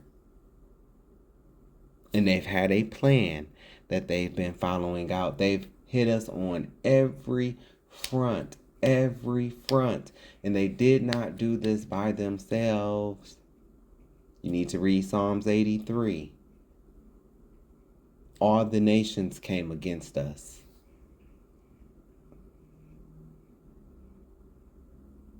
The icing on the cake was when Christ came into the land. Christ came in the flesh. Christ was born in the year 4 BC. And he was a black man. He walked the earth. You know, everything that's recorded about him. You know, his miracles and him being in the tomb for 3 days and 3 nights. That's true. Your pastor and your church leadership, they're under a doctrine that Christ was placed in a tomb on Friday and he rose on Sunday, and that's a complete lie. That's not 3 days and 3 nights. Friday morning or Friday midday to Sunday morning, that's not 3 days and 3 nights. So I'm not saying that Christ wasn't, I'm not saying that none of the events happened. I'm saying y'all doctrine is false. The event did happen, but your doctrine is false. It came from the Roman Catholic Church.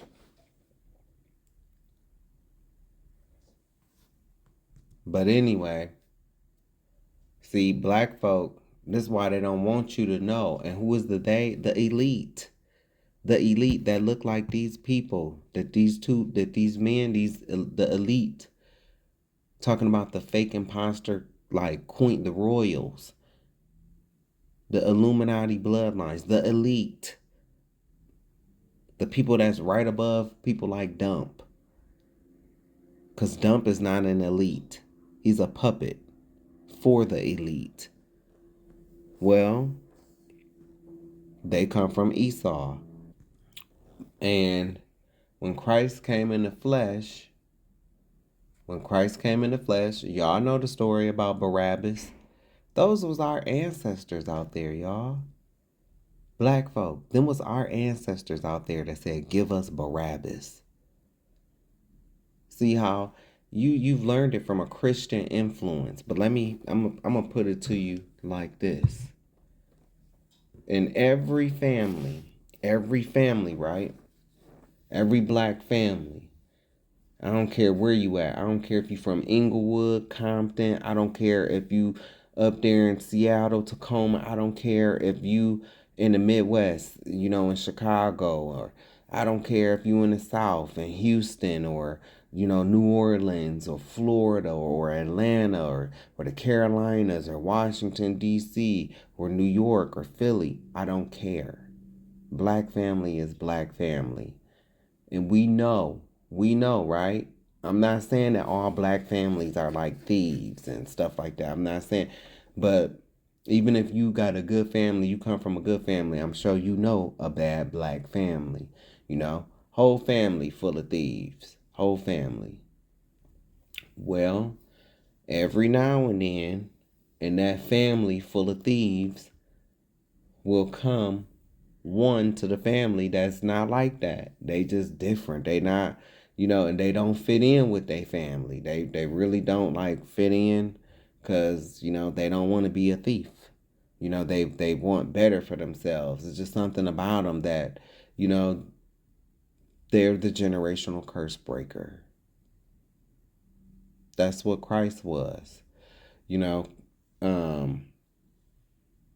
Let's say if a person don't smoke weed or whatever, and they in the church and all of that. Well, their family might be drinkers and smokers. Y'all know that feeling that, oh, here they come, put this up, that type of thing. Why? Because that person, and I'm not saying that they are necessarily the generational curse breaker, but they have a embodiment of, the Most High sometimes, and also on the other side, it's also, people be ignorant of the scriptures. If you really knew these scriptures, them people that you think is so holy and you put this up, which is, it's nice to have respect, but them people they're pagan, they eat pork, they're big time sinners, just like y'all. But what I'm saying is Christ was different. He was different. Like he was like I'm not saying he was a Steve Urkel nerd. No, I'm not saying that. But like he was just different. Like he was different from his family. And it caused people to be jealous.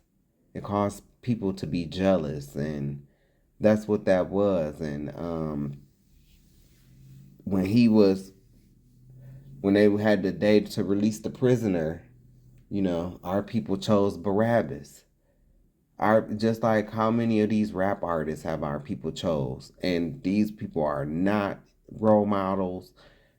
The music is poison to the community. And they are major sellouts. Total bitches for the ewish people. That's why I can't get into like a lot of male rappers, because it's just like you talk that macho shit over to us, but we know that you are the ewish person's bitch. We know it.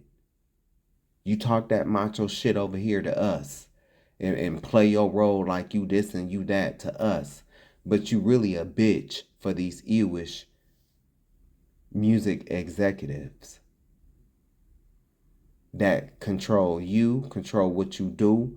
They gave you your persona, gave you your story, your image to sell to your own people, to poison their mind so they can be funneled into a private prison system. So yeah, they play that role with us. And same way with these athletes. It's the same way with these professional athletes. They play that macho shit with us. But really, they are nothing but bitches for these Jewish people. And I said what I said. That's why they have y'all posing nude in the magazines, right? What's that one ESPN magazine? Is it The Body Issue or something like that? The Body Issue? I don't know. But yes, that's why they be having them posing nude on posters and magazines and stuff like that. All kind of, but protect the kids, right? But anyway, our people chose a murderer over our Savior. Our people said, our ancestors said, give us Barabbas. And our people gave the order. We gave it the okay to crucify Christ. Our ancestors said, be it on us and our kids. We still talk like that today. On my kids, though. On my mama, though. We still talk like that to this day. So, we gave the order for Christ to be, taken out by them white Roman soldiers. Ain't nothing changed. There's nothing new under the sun. Christ was a black man taken out by white Roman officers. And Judas was black. Judas was black, and he was mad at Christ because of that silver.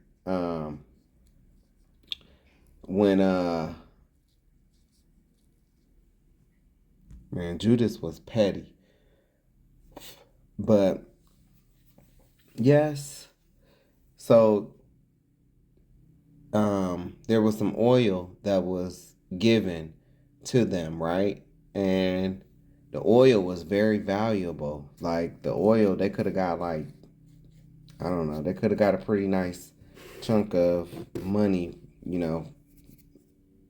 for their currency. I think I read like it might have been 300 something, whatever they had. I believe it was shekels and talents back then, shekels. But he was mad because the oil was used on Christ. See, his plan was he wanted to get the oil and sell it. And then his excuse was, oh, this for the church. This for the church. But really, he was gonna keep the money for himself. That's why he was so mad. Cause he thought he had a lick. And then the lick slipped right through his fingers. And so he was mad about that. That's why he went and betrayed Christ over money. Over money. That's how I know these. That's how I know all of the disciples are black, and so is Christ. All right, so let's finish this. We were talking about Springfield race riot, and so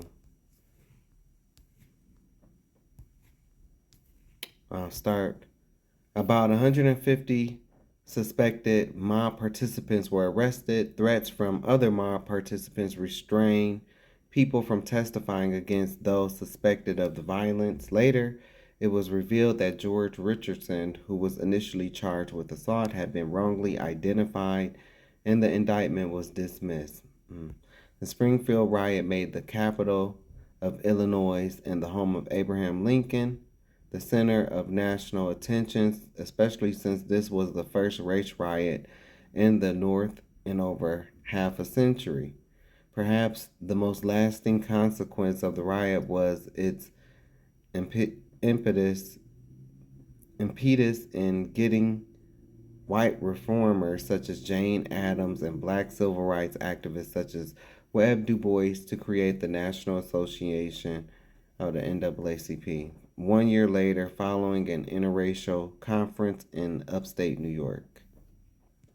So, I don't know where I'm going to end this at. The goal is to get to the Tulsa Race Massacre. I just finished up number 98, so we're going to move on. I'm just going to read the list. So, number 99, the Chester, Pennsylvania Race Riot of 1917. 100, the Cicero Riot of 1951. 101, the Columbia Race Riot of 1946. 102, the New York City Race Riot, 1900. 103, the Philadelphia Race Riot, 1918. 104, the Slocum Massacre, 1910. And 105, Tulsa Race Massacre, 1921. Because I have a separate video for that. Yo, I just want to say thank you so much for your time. Remember, I ain't asked you for a dime, but I do thank you for your time. Thank you for your time. Thank you for your support. Thank you for your love. And even thank you for your hate, baby. Thank you for your hate, because I know how to transmute that energy, and voila. So, thank you. And, I don't really ask, much, but if you like my content, make sure you check out my other videos. Check out my other videos. This is not the only video. This Happy White History Month. This is a series. I'm gonna have to come up with a note, something that I'm gonna write something, letting it be known in each description, like, hey, this is part of a series. So. Just talking out loud. But thanks anyway. And today is Saturday, so happy Sabbath day to you. All right. So the Chester, Pennsylvania race riot, 1917. The 1917 race riot in Chester, Pennsylvania began July 24th, 1917, and continued until July 30th, 1917. It is considered unique from many of the other race riots of the World War I and interwar period because there were no accusations of police brutality, and city officials and police made strenuous efforts to prevent the lynching of blacks rather than participating or ignoring the violence. Chester's mayor, Wesley S. McDowell, was ridiculed in the press for treating black and white rioters equally and received death from whites who wanted to run Negroes out of town. So I'm assuming they meant death threats. Because remind you, these are not my writings. I'm reading the writings of other people. So, racial tensions in Chester had been building for months as Southern blacks migrated north looking for work. Chester was not a segregated city as blacks and whites lived in the same neighborhoods throughout the city, but blacks generally lived in poorer conditions. White workers expressed anxiety about the influx of black laborers. Throughout July 1917, there were incidents of interracial violence. On the evening of July 24th, a confrontation occurred between 4 black people, 2 men and 2 women, and 1 white man, William McKinney. Accounts varied as to what happened, but ultimately McKinney was stabbed to death by Arthur Thomas, one of the black men. Oh. Although Thomas and his associates were arrested on July 25th, that evening, gangs of white men began roaming the city to get revenge on any black person they saw. The violence continued throughout the week as black people began defending themselves and actively attacking whites they encountered. Clashes involving hundreds of black and white rioters were fought with guns, knives, and clubs. By the time the violence ended 4 days later, 7 people were dead and 28 had suffered gunshot wounds. Police acted quickly to end the violence and arrested hundreds of white and black rioters.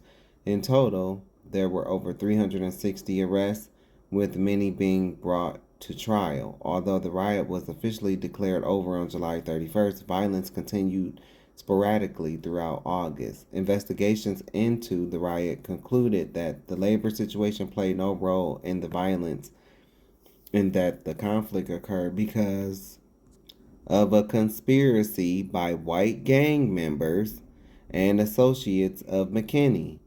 Salimo Donacio, James Riddles, and Joseph McCann. Donacio and Riddles were arrested for inciting a riot, but McCann had been killed during the riot. Thomas was found guilty of voluntary manslaughter in McKinney's death and sentenced to 15 months in prison. Those messages are that black men are dangerous because if you look at the news, there have been studies on this. Local news overrepresents black folks as perpetrators, overrepresents white folks as victims. So the message that gets sent is they're dangerous and specifically to you. They are not only bad people, they're going to hurt you. So therefore, we want to keep them on that side of town. We want to keep their children in those schools over there. We don't want to work around them. We don't want to live around them, et cetera, et cetera. So I think that message comes through loud and clear in the way that media represents people of color. You know, whenever thinking about Tamir Rice, the 12-year-old child that was shot in Cleveland by police, when that happened, what did they do? The first news story in Cleveland that made a big splash was about Tamir Rice's parents and the history of domestic abuse and criminality among his parents, not about the cop that killed him. We talk worse about black victims than we do white killers. What did we say about Ted Bundy? Oh, he was so smart and he was so quiet and he always seemed so nice. Every time one of these white boys goes and shoots up a school, what do we say? We had no idea he was going to do this. So we talk better. We have more sympathy for white folks who commit mass murder, bury bodies under the house, cook them up in a soup pot, and eat them, right? Than we do black folks who were killed by police. We start digging for every bad thing they ever did. We want to know if they had a juvenile record. We want to know if they'd ever been arrested. That's what the media does. And until that changes, I'm afraid white folks will stay in denial, and it'll be very hard for us to move forward, whether we're talking about cops or just average everyday folks. Yeah, so let's pull up your history records. Let's do a background check on you. Let's see some of the stuff that you have done and that you have instilled into your children who went on to do the same things that your ancestors have done. And for all you people that, oh, this isn't happening anymore, you know, get over that's the past, you're just talking about the past. Oh, no. Just in case. Yeah. Right here. Demartravian Trey Reed. This just happened back in September. This is Javion McGee. 2024. We don't hang ourselves, bro. Like, we don't. I'm sorry, y'all not my brothers. Trevante Jamal Schubert Helton, 2024.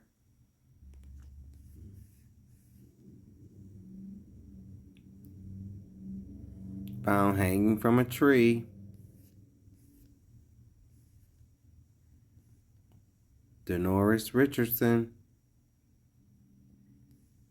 found hanging in an abandoned house. And they all coming back as suicide. See, you are still complicit to you government systems. You are still complicit. And see, one thing that I like to point out is, see, these people like to hide behind these entities and these governmental structures. But there's somebody that's behind the computer that's making, or the pen that's making the decision. And just know, you are going to be held liable in judgment for making a wrong ruling, knowing that this was not a suicide. That's why they all, I mean, how long is this going to happen? I mean, because clearly we're calling this tactic out, while a state autopsy often rules the death a suicide. The family usually gets a private autopsy, and then they find no conclusive evidence of suicide. Fuck out of here. Dominique Alexander, found hanging in Fort Tryon Park.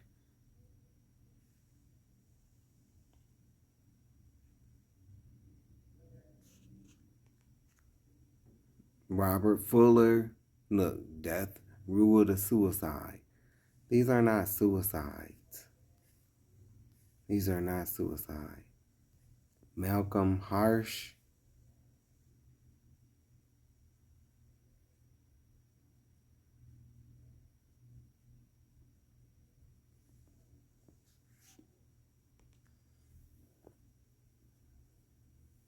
and my thing is, okay, so if a video later surfaced showing him preparing to hang himself, then where's the video of him doing it? So what, the video just cut off right there? Yeah, okay. Earl Smith.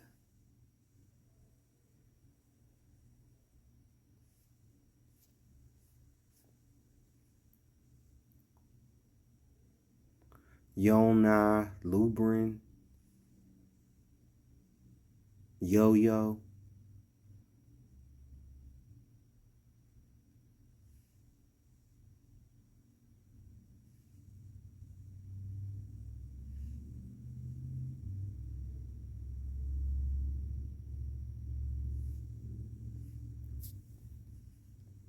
So you mean to tell me they found MDMA in her system, but she hung herself?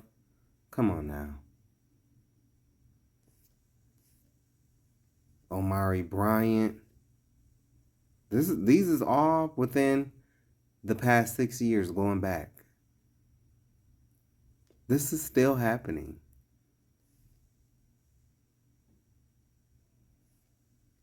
They ruled it a suicide, but there's yet several red flags. Yeah, okay.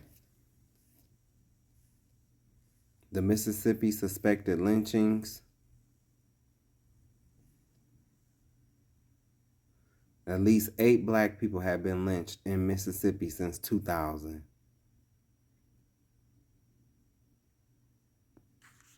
Do y'all remember the young man that was going door to door selling solar panels, and this racist white couple from Florida threatened to hang him from a tree? Report me. That's right. Report me. But it's not going on anymore, right? It's not happening anymore. That's the past though, right? That's what y'all say. Y'all some of the most double-minded people that I have ever seen. How is it not going on anymore, but yet you're threatening to do it to someone? So maybe he knows somebody that knows somebody that knows somebody, and they'll group up and they'll try to do this. That's usually how, I mean, from what I've been reading here, you know, because I've just only been reading, you know, the characteristics of you people and how you group up and how you do stuff like this. But it's not happening anymore, right? Black ass out of here, listening. Take your black ass out of here, you're fucked up. Come crush him out, motherfucker. Fuck you and your son. Get your fucking ass beat, motherfucker. Get the fuck out of here. Record that shit. Come back and down, I'll fucking hang your ass. Now. Please, I heard you show your employer. Show your employer. You guys, this is what your employees do. You come fucking niggers, there's no twisting. Get your black ass the fuck out of here. You come back again, we'll hang you. He needs to get his black ass out of here before you hang him from a tree. Ain't that what you said? Now look at y'all two dumbasses sitting behind bars for being two racist pieces of shit. Let this be a lesson to all you racist. And then look at this ugly ass motherfucker. Got a chain on. They want to be black so bad. They want the attitude. They want the walk. They want the talk. You know, but they hate the people that it come from. And it's because you're not us. You're not as great as we are. And you never will be. That's why all of this shit that you're doing, your big clapback is you are going to be the lowest. Like you're not going to be the majority anymore by 2040. And I would say even before that. It's already happening right now. Look at this motherfucker. Just gross. There's pieces of shit out there that doesn't see all of God's children the same. You can keep being racist. All of God's children are not the same, sir. Black people are the true Jews. Black people are chosen. The Jews are above all other races of people. Yes, other races have been grafted in too. But they're servants. Not whips and chain servants. No. It's only one group of people. It's only going to be one group that's going to have rest. Because this group that look like this man that's holding the microphone has built all kingdoms on the face of the earth. The people that's going to have rest that look like this man have been on every land. They've been scattered throughout the four corners of the earth. And they've built each kingdom or had a hand in it. Everyone give it up for Matthew and methamphetamine.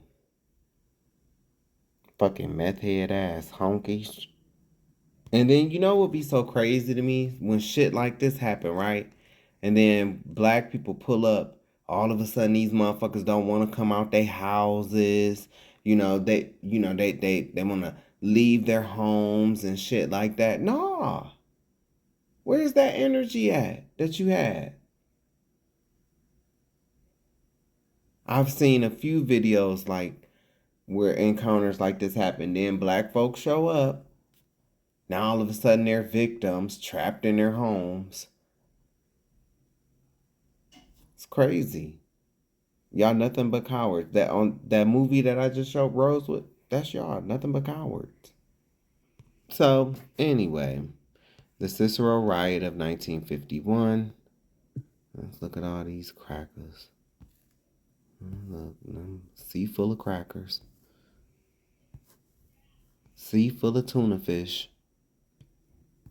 The Cicero riot of 1951 occurred from July 11th through the 12th of 1951 when a mob of approximately 4,000 whites attacked an apartment building a Black American family had recently moved into in Cicero, Illinois, a Chicago suburb. The events leading up to the riot began in June 1951 when Miss Camille DeRose, owner of the building at 6139 through 43rd West 19th Street in Cicero, rented an apartment to Henry E. Clark Jr., a Black American World War II veteran and graduate of Fisk University. Oh, you know, they can't stand that.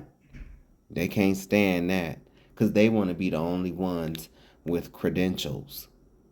His wife, Johnetta Clark, and their 2 children in an all-white neighborhood. After learning of Miss DeRose's decision, high-ranking Cicero official warned her it would be trouble for the Clarks if the Black family moved into the apartment.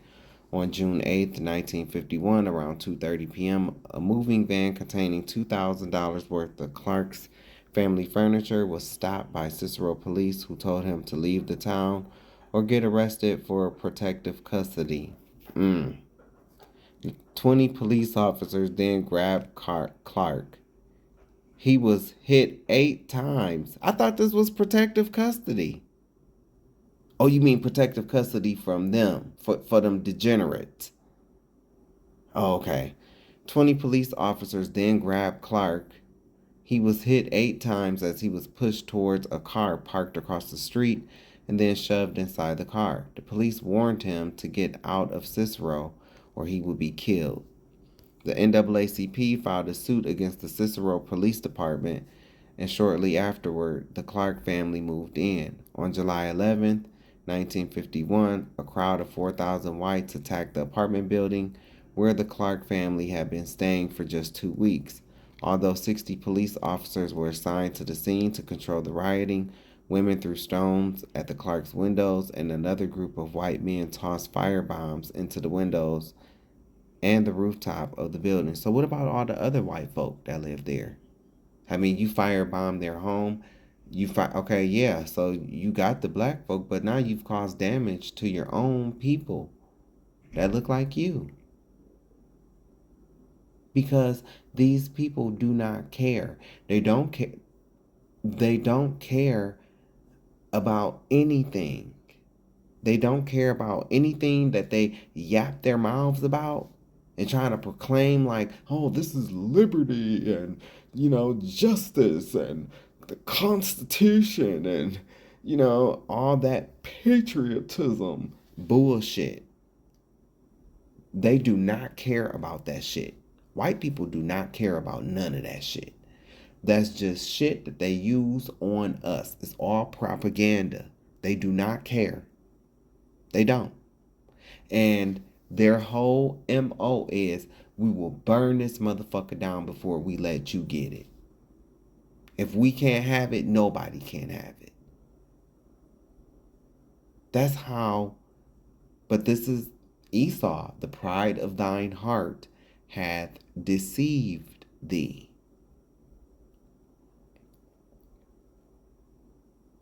Other mob members reached the Clark apartment and set it on fire. Some of the whites who participated in the riot were teenagers, of course, see, because their parents instilled in them what their parents instilled before them. See, that's their generational curse that they have passed down to each other, to their kids. And look at what's going on today, right? These was white teenagers. What are white teenagers doing today? Today they're shooting up schools. Have these people changed? Have these people changed? Hey, to you white hoes that raise school shooters, how do you feel about your degenerate son being a lowlife vermin that goes to harm other innocent people, some of those people that look just like you and him?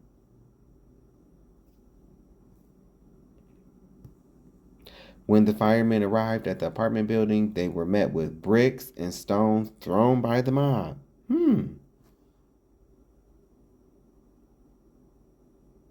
Now, I mean, this is y'all damaging your own stuff. Cook County Sheriff deputies asked the firemen to turn their hoses on the rioters, but they refused to do so without an order from their lieutenant, who was unavailable at the time.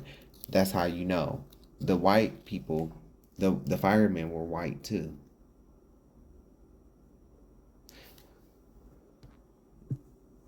It's crazy.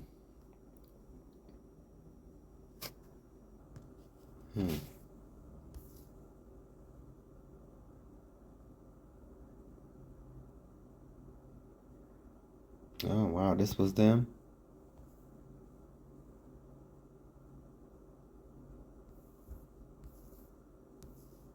Wow.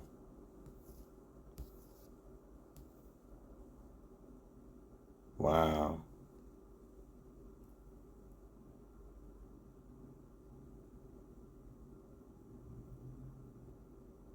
See? Flying Brick was National Guardsman Robert Anderson. So this person got hit with a brick, and he looked like it too. He looked like he got fucked up.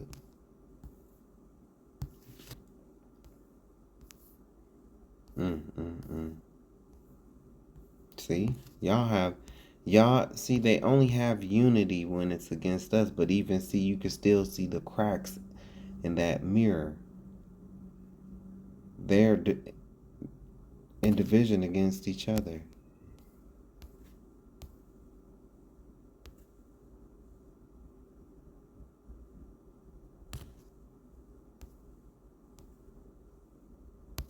Oh, no Negro aid, says Truman.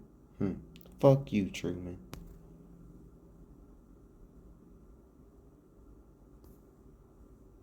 Two ministers, Negro and white sheriff pastorate, rejected co-ed files, U.S. suit.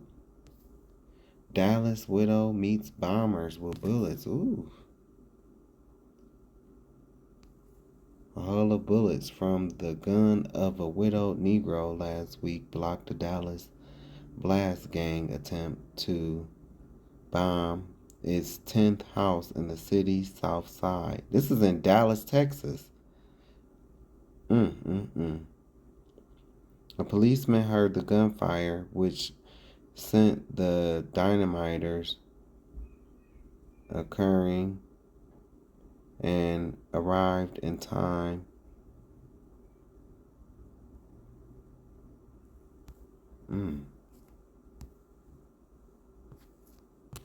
That's crazy. Interracial club ruined in the Capitol. Name popularity contest winner. All right, Miss Susie. Miss Susie, girl. You look good, girl. Don't Miss Susie look good? Miss Susie look good. Go on, girl. Miss Susie B. Good Lord.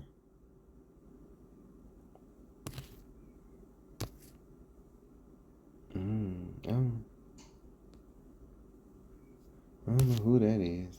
I thought it was Rosa Parks.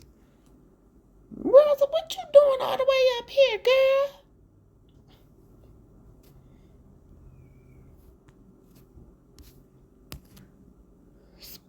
Spurn co-ed marries, date her sorors raped.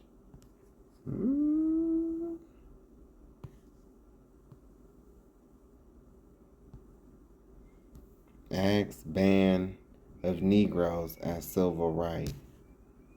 Nashville, Tennessee. A white lawyer was conducting a legal fight last week to prevent Negroes from moving into a block of white residents. Oh, okay. So we see what that was about. Slug worker in dispute over water. It's just interesting to see what was going on at the time. You know, this came out in Chicago on Saturday, July 21st, 1951. So, you know, it's just the Chicago Defender. It was 15 cents and worth it. All right. 15 cents and worth it. This made me go ask, was the Chicago Defender newspaper black? Because I think I had just read that too. And it's yeah, because that 15 cents and worth, I'm like, somebody black wrote that. I know black wit.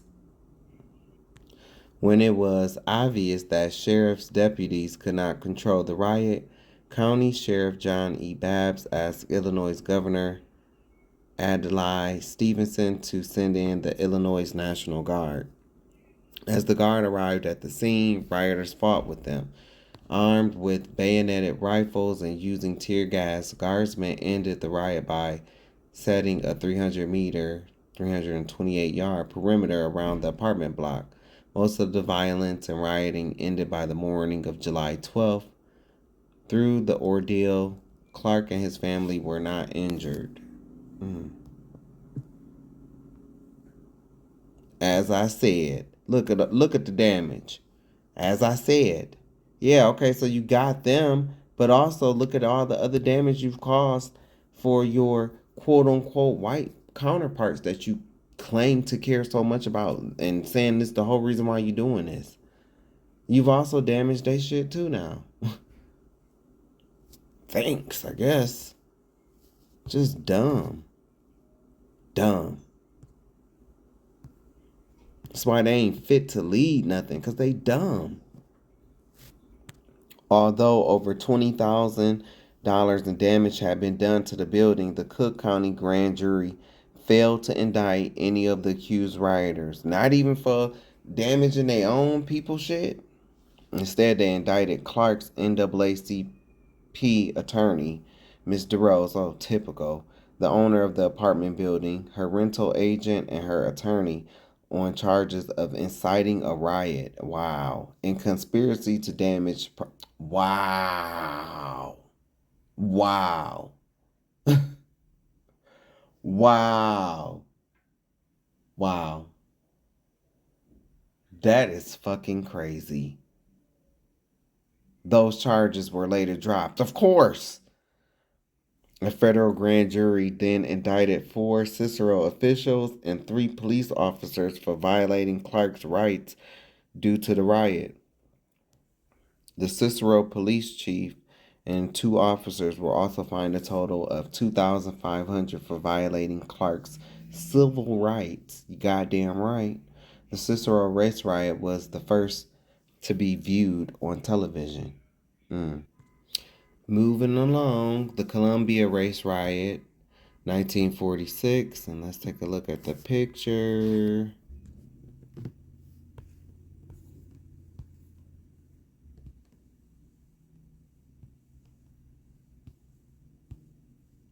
Weapons to be seized by newly deputized officers.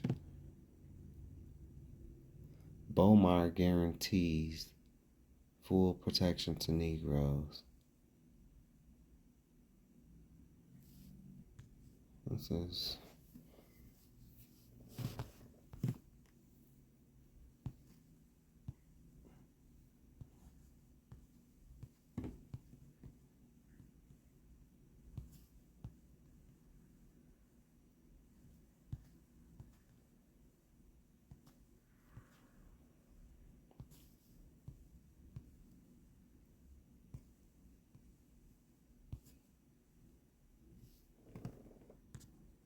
the race riot in Columbia, Tennessee, a town of 10,911, from February 25th to the 28th, 1946, was early example of post-World War II racial violence between African Americans, black people, and whites in the United States. On February 25th, 1946, James Stephenson, a World War II veteran, and his mother, Gladys Stephenson, went to Castornot, a local department store, to pick up the radio they had taken for repair, not knowing it had been sold to another customer.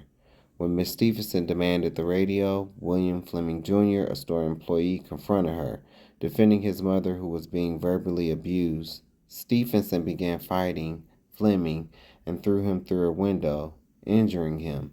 Stevenson and his mother were arrested and charged with disturbing the peace.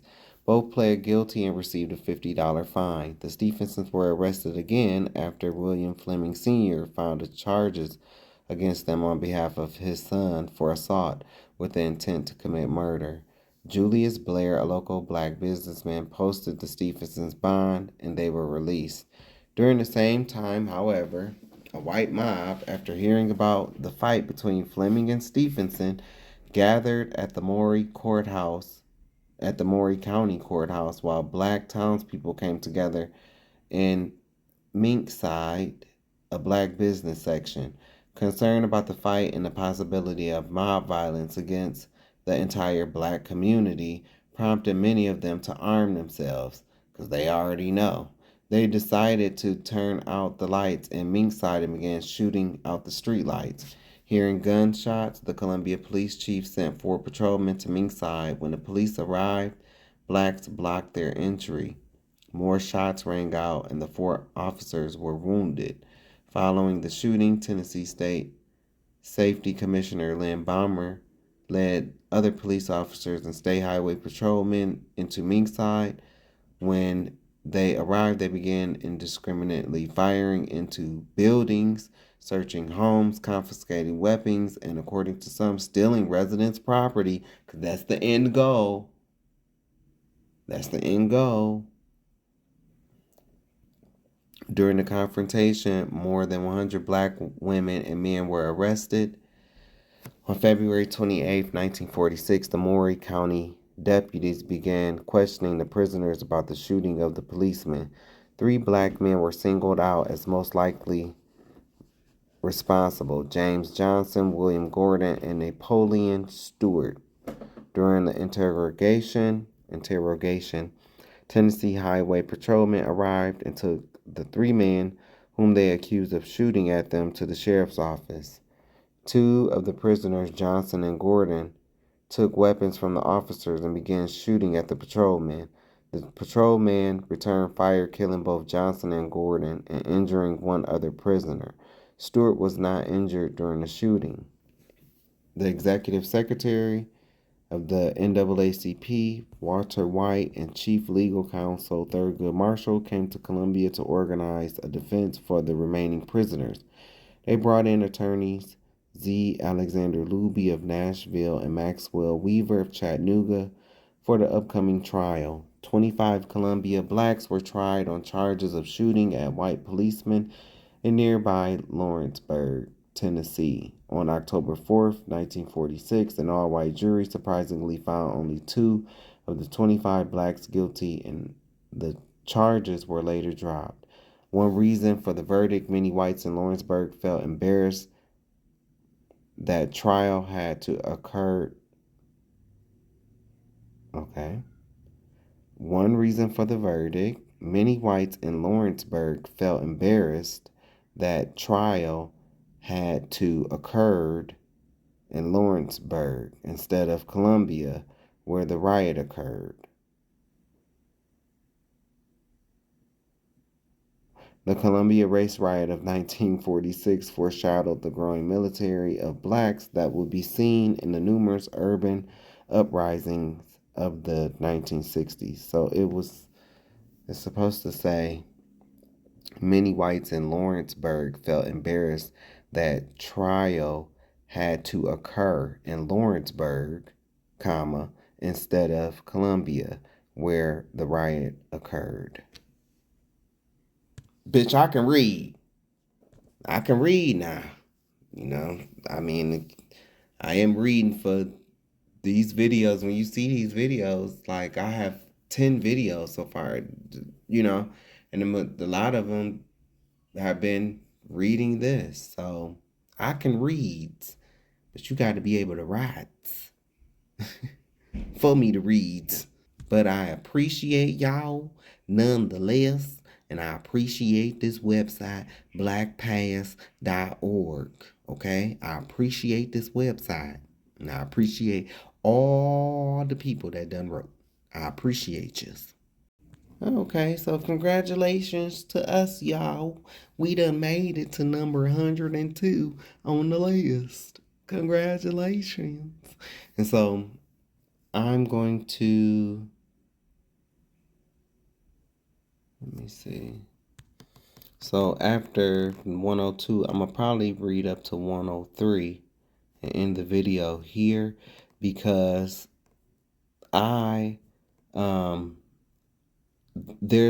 okay, so I already did a video, right, on the Tulsa Race Massacre, and I'm talking about how the ew-ish people played a role in that, and so the video is 40 minutes by itself, and so I'm already at 2.5 hours here, and so, and mind you, I'm working hard because I ain't even ate nothing today, because I ain't no buying or selling on the Sabbath day. And I mean, I'm sure the Most High ain't gonna mind me, telling y'all about Deuteronomy 28:15 through 68. I'm sure he's not gonna mind that. I'm sure, he won't mind. In fact, he probably want me to do it. And take these, take this list and show you how it relates to the scriptures. So you remember, it's good to do good on the Sabbath. It is good to do good. So that's my plans. I'm gonna end it at 103. And then the next video I'm gonna pick up with these two. We moving pretty long. Look, we still got a lot to go, y'all. We still got a lot to go. Ooh, I know, right? So yeah, if you've been hearing my stomach growl on this video, and then see what happened was yesterday I ate Subway, right? And Subway is good, but like you gotta be careful with Subway, like, cause if you eat it like too early in the daytime, like it'll digest quick, and then you be hungry at night, and so and then I woke up like, dang, I should just go get me a breakfast sandwich from McDonald's, because I love the egg and cheese biscuit with the jelly and the hash brown, and I put jelly on my hash browns. Good. But then I was like, oh man, it's the Sabbath, so I gotta hold off. It's okay. I'll just do my project. And next weekend is the Passover. So, next weekend is Passover, because this past weekend, the weekend before this one, so a week ago was the New Year's. So the New Year's, according to the Most High, starts in March. New York City race riot, 1900. Let's take a look.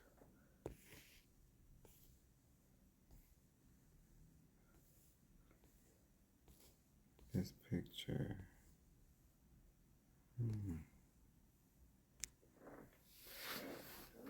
The 1900 New York City, New York race riot began following an incident between Arthur J. Harris, a black man, and a white undercover police officer, Robert J. Thorpe, outside the apartment of Harris and his girlfriend, Mae Enoch, in the Tenderloin section of New York City. At 2:00 a.m. on August 13th, Harris witnessed Thorpe grabbing Enoch, whom Thorpe believed to be a prostitute, soliciting customers. Harris, not knowing that Thorpe was a police officer, attacked Thorpe and cut him with a knife. Both Harris and Enoch fled the scene. Harris left for his mother's home in Washington, D.C., and Enoch ran into her apartment where she was later arrested. Thorpe, who was also the son-in-law of acting Captain John Cooney of the local 20th Police Precinct, was taken to Roosevelt Hospital, where he died the next day.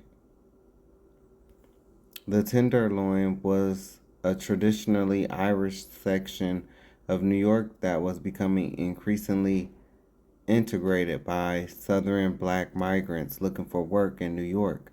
Thorpe's death pushed racial tension between the two groups in the neighborhood to the edge. On August 15th, the day before Thorpe's funeral, a fight broke out near Thorpe's family's home between a white man, Thomas J. Healy, and a black man, S. Walters. Walters was beaten to near death by a white mob that gathered. This assault touched off the riot. The word spread that blacks would be assaulted, and they were soon attacked by white street gangs throughout the Tenderloin and surrounding areas. Black people were randomly assaulted as they returned home from work, prompting many to stay at their place of employment rather than return to their residences. New York City Mayor Robert Van Wyck and Police Chief William DeVry sent 700 police into the Tenderloin to quell the rebellion. Black men and women, however, were disproportionately arrested during the riot, and many were severely beaten while in police custody. On August 16th, the riot subsided. The next day, black people began arming themselves, and a Black Defense Committee, the Citizens Protective League, CPL, was formed on September 3rd. Approximately 35 people were arrested and 60 people injured during the riot, mostly black people. There were no reported deaths. For more than a month after the riot, daily incidents of racial violence continued, and police reported that blacks threw bricks, bottles, and garbage at them from the rooftops. No legal action was ever taken against the police involved in the riot, despite pleas from the CPL and widespread accusations of police brutality against black people in the New York City press. And, has it really stopped? Didn't they have that whole stop and frisk thing there in New York? Harris was arrested and convicted in the death of Thorpe and was sentenced to life in prison. He died there on December 20th, 1908. And last but not least for this video, the Philadelphia Race Riot, 1918.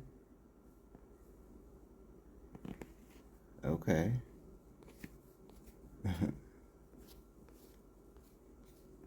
All right. Hey, Philly. The 1918 race riot in Philadelphia, Pennsylvania began on July 26, 1918, 2 days after a black American woman, Adela Bond, moved into her new home in a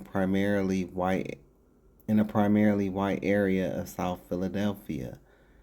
On the evening of the July 26th, a large crowd of white people gathered outside Bond's home.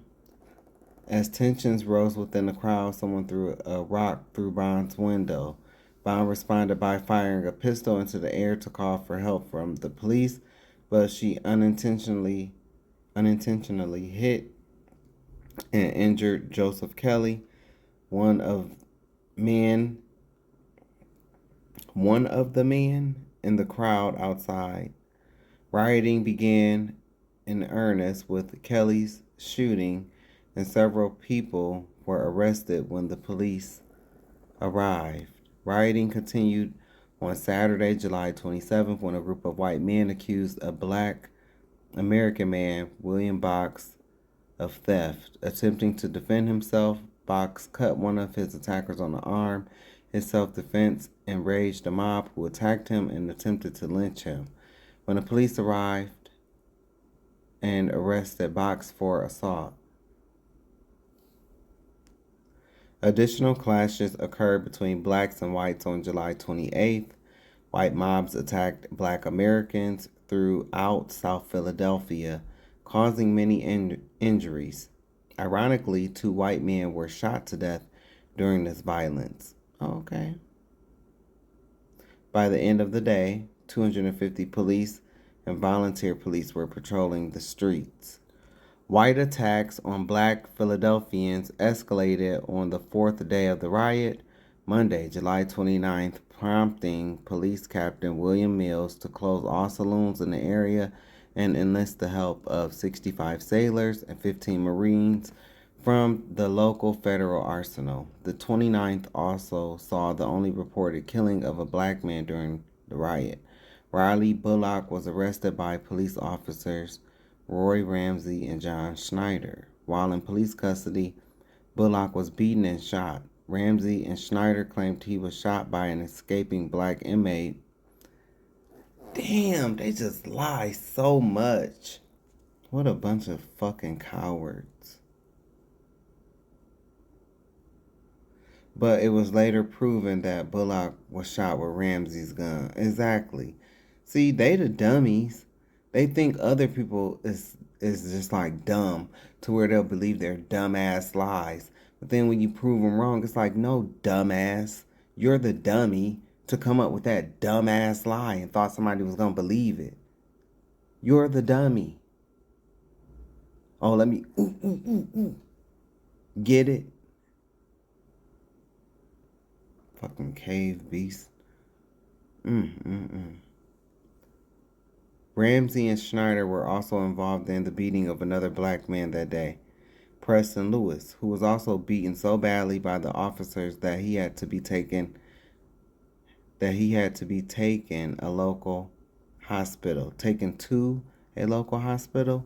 While in the hospital, Schneider began beating Lewis again. Cave beast mentality. And was restrained by other white and black police officers who stepped in and removed Schneider from the room. Cave beast bloodthirst mentality. Right there. Rage. Enraged. Demonic. Both Lewis and Bullock's incidents will become the subject of racial tension between the Philadelphia Police Department and the city's black American community in the years to come. By July 30th, the major rioting had subsided and only a few incidents were reported. Over the 4 days of rioting, 60 black Americans were arrested compared to only 3 whites, of course. Although many witnesses, black and white, claimed that whites were the main instigators, like they always are. Nothing new. 4 people, 3 white and 1 black, were dead or would soon die, and many more were injured.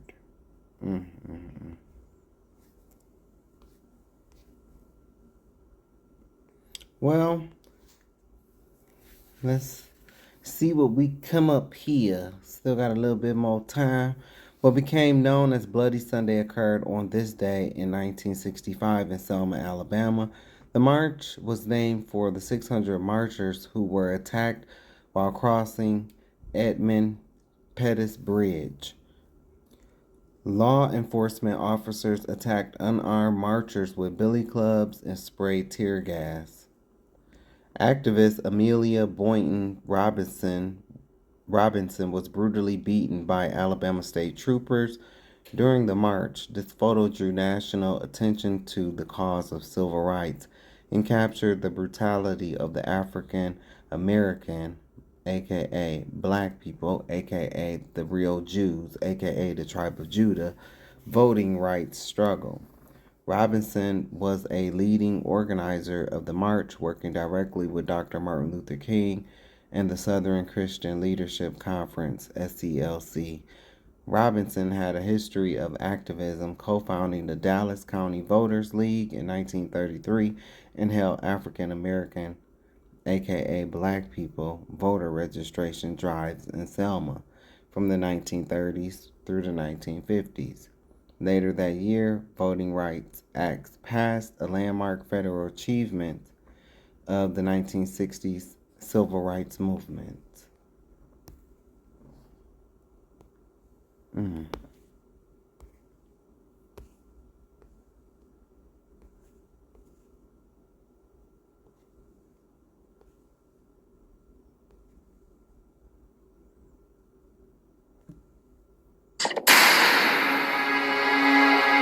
500 protesters with activist John Lewis in the lead set out for the Capitol.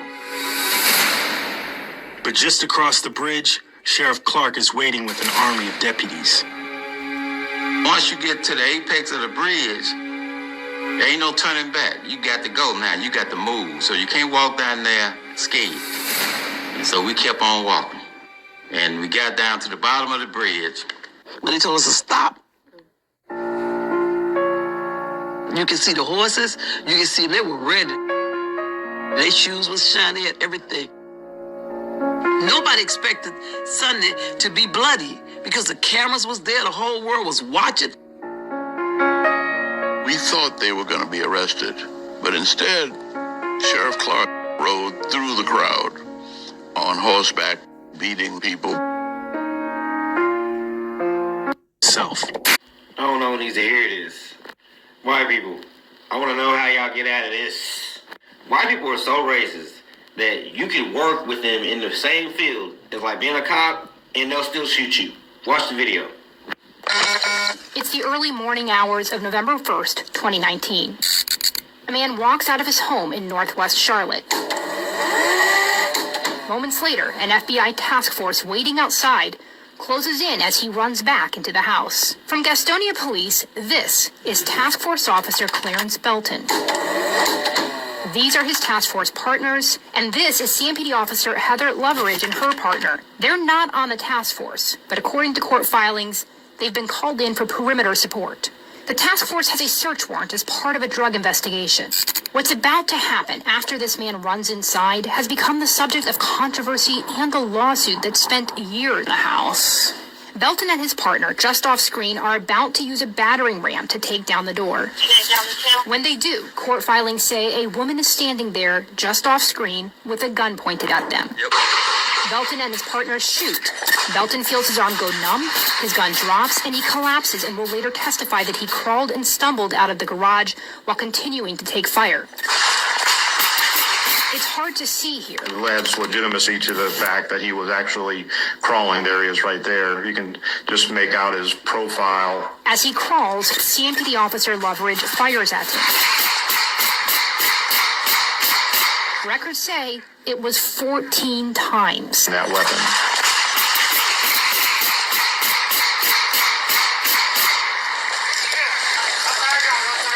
Belton survived, but with permanent injuries. Officer down, start that way. He's Okay, I can understand maybe shooting towards someone one time, but she shot the wrong person 14 times.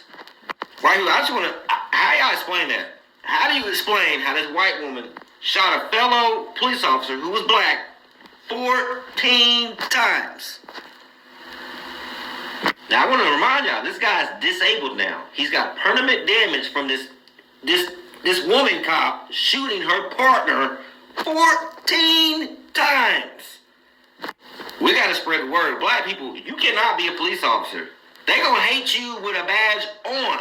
Imagine being so racist that your racism is so crazy that you'll just shoot someone with a badge on because it's dark. I don't even really know what to say to this because it's so egregious. Spread the word. Get this out here. Black people, stay out the police force because they're going to shoot you with a badge on as they're hunting someone else. God damn. Spread the word. Okay, you guys. Well, so this is the part where I'm going to tell you why, I continue to use terms like cracker and cave, pale face, demon, monkey lip, Neanderthal. I'm going to tell you why I keep using terms. Well, actually, he's going to tell you why. Honest, America. It's still Why don't we just admit, like, just be honest, America? Just be honest. 77 million people that we know, friends and family, voted for an adjudicated rapist, a convicted felon, Truth hurts. a child molester who is defending child molesters, Truth hurts. who is best friends with the child molester, Truth hurts. who's mentioned over 30,000 times with the child molester, who caused an insurrection that led to the death of 5 officers, who made fun of soldiers, who mocked disabled people, who added $8 trillion to the debt with 6 bankruptcies, 3 failed marriages, didn't rent to black people, paid $15,000 asking for the execution of 5 black men in New York City who were later exonerated. Literally questioned the birth of Barack Obama, our black president. What is dumbass? And you people went to the voting booth and said, I don't know. This is tough. Do I vote for him because, you know, he told me that I'm going to have more money in my checking account on my paycheck?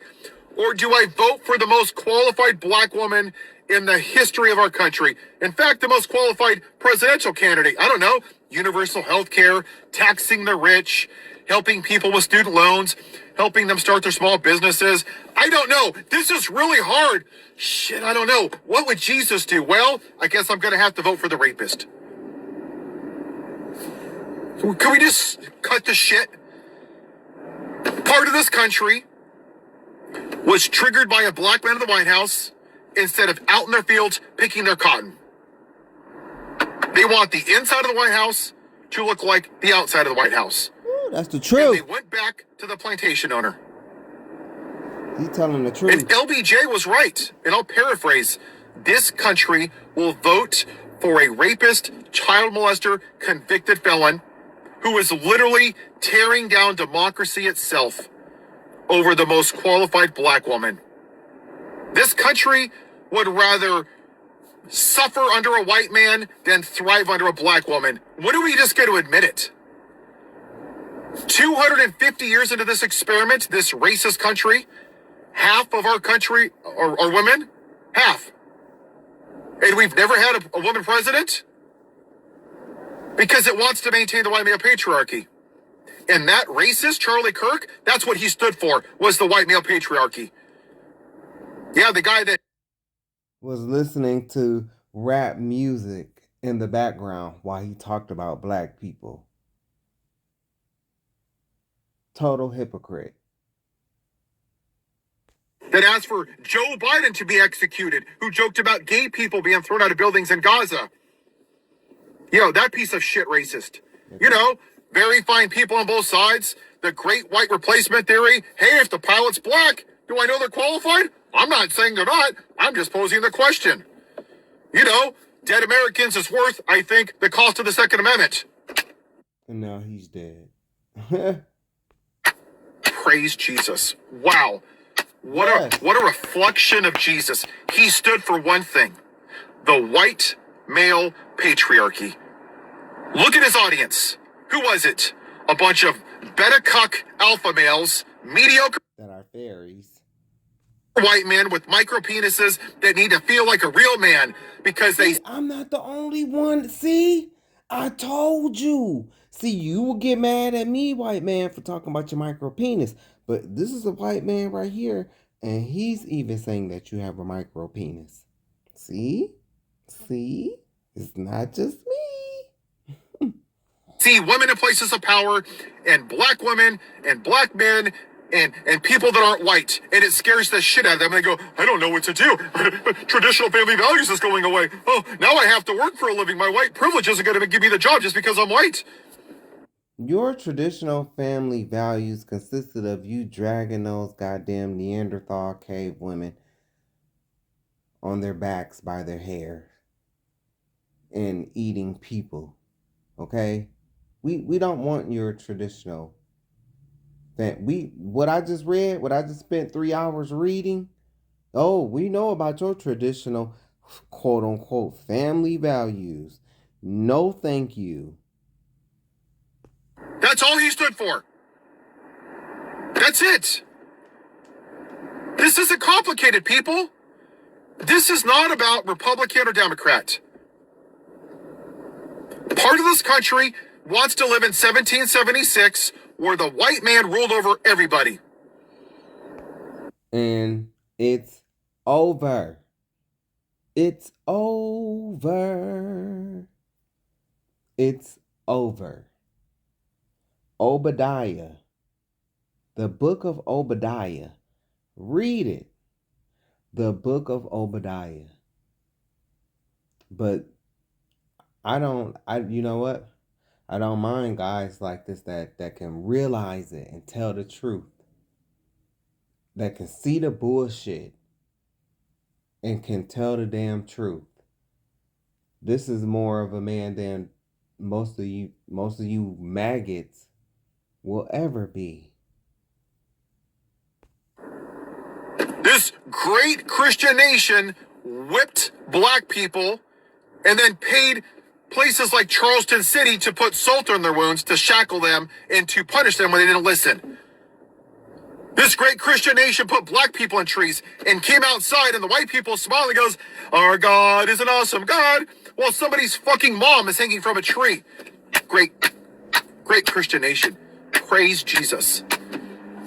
We didn't even consider black people a whole white man through the 3/5 clause. Hell, even 100 years after we were here in 1860, the Supreme Court ruled that black people weren't citizens. But hey, Paul, if you don't like America, you can leave it. No, that's not how this works. It's the white person's turn to stand on business and call this shit out. And for all you white people out there that are still, "Oh, I don't want to get political," bitch, please. This shit is political. That's privilege, and you're oozing it right now. Black people don't have the luxury of sitting down and just sitting in their house and ignoring it. No, because when we do that, what I've just read here, proven, throughout history, you guys, not him, but I'm saying, you maggots, you will group up and organize and mob up, and go to looting and burning and ransacking black neighborhoods and everything else. This is our fault, whether I like it or not. I benefited from it. I don't have the gift to talk to my kids. This is our fault, whether I like it or not. I benefited from it. I don't have the gift to talk to my kids. This is our fault, whether I like it or not. I benefited from it. I don't have the gift to talk to my kids. This is our fault, whether I like it or not. I benefited from it. I don't have the gift to talk to my kids. Thank you for admitting that. And called the N-word. People don't cross the street at night when I walk down there. I don't get pulled over by cops. My house isn't redlined. My great-grandparents weren't in a tree or put in somebody's will as property to hand down to their kids. That's And even after all that shit that y'all have done to us, and you will get mad at my words, I still don't want none of that to happen to you. Even though I might cheer on, and be petty and shit like that, I still don't want none of that to happen to you, because vengeance is the Lord's. And who am I to take judgment on you when I'm just a sinner, when I'm a sinner just like you? I'm a sinner just like you, except for, you maggots are evil as fuck. I'm not evil as fuck. I might be a sinner, but I ain't evil as fuck. You maggots is evil as fuck. Privilege. And too many. My great-grandparents weren't in a tree or put in somebody's will as property to hand down to their kids. Right. That's fucking privilege. And too many of you dumbasses just want to wave flags and buy into the bullshit lie of American exceptionalism. Breaking news, America has never been a great country for everybody. Oh, Paul. And if you don't like it, you can ship your ass back to England. Just ship your ass. Or the caves. I'm just throwing that in because, you didn't you didn't rule England at first either. You know, you came from the Cape. I mean, I'm just throwing it in there as a suggestion. It's back there because you're undocumented. This isn't my land. This belongs to the Native Americans. You can ship your ass back to England. Just ship your ass back there because you're undocumented. This isn't my land. This belongs to the Native Americans. And by Native Americans, he means the ones who don't look like Mongol Asians, not the ones who came over here from Siberia. The ones who was already here when those people came here. Those are the Native Americans. They kind of look like me. Not kind of, they do look like me. And they're lighter too, but they definitely don't be looking Asian. Okay? Some of you $5 Indians, you look Asian. And I don't give a fuck if you take offense to it. My granddad was born on a reservation. Lived there till he was 7 years old. Cherokee on my grandfather's side. The real Cherokee. Not the Asian looking one. No, the real one. And we are Creek on my mom's. We are Creek on my mom's grandmother's side. And we are Choctaw on my grandfather who married my grandmother on my dad's side. So my dad's mom, Choctaw. Creek, Choctaw, Cherokee.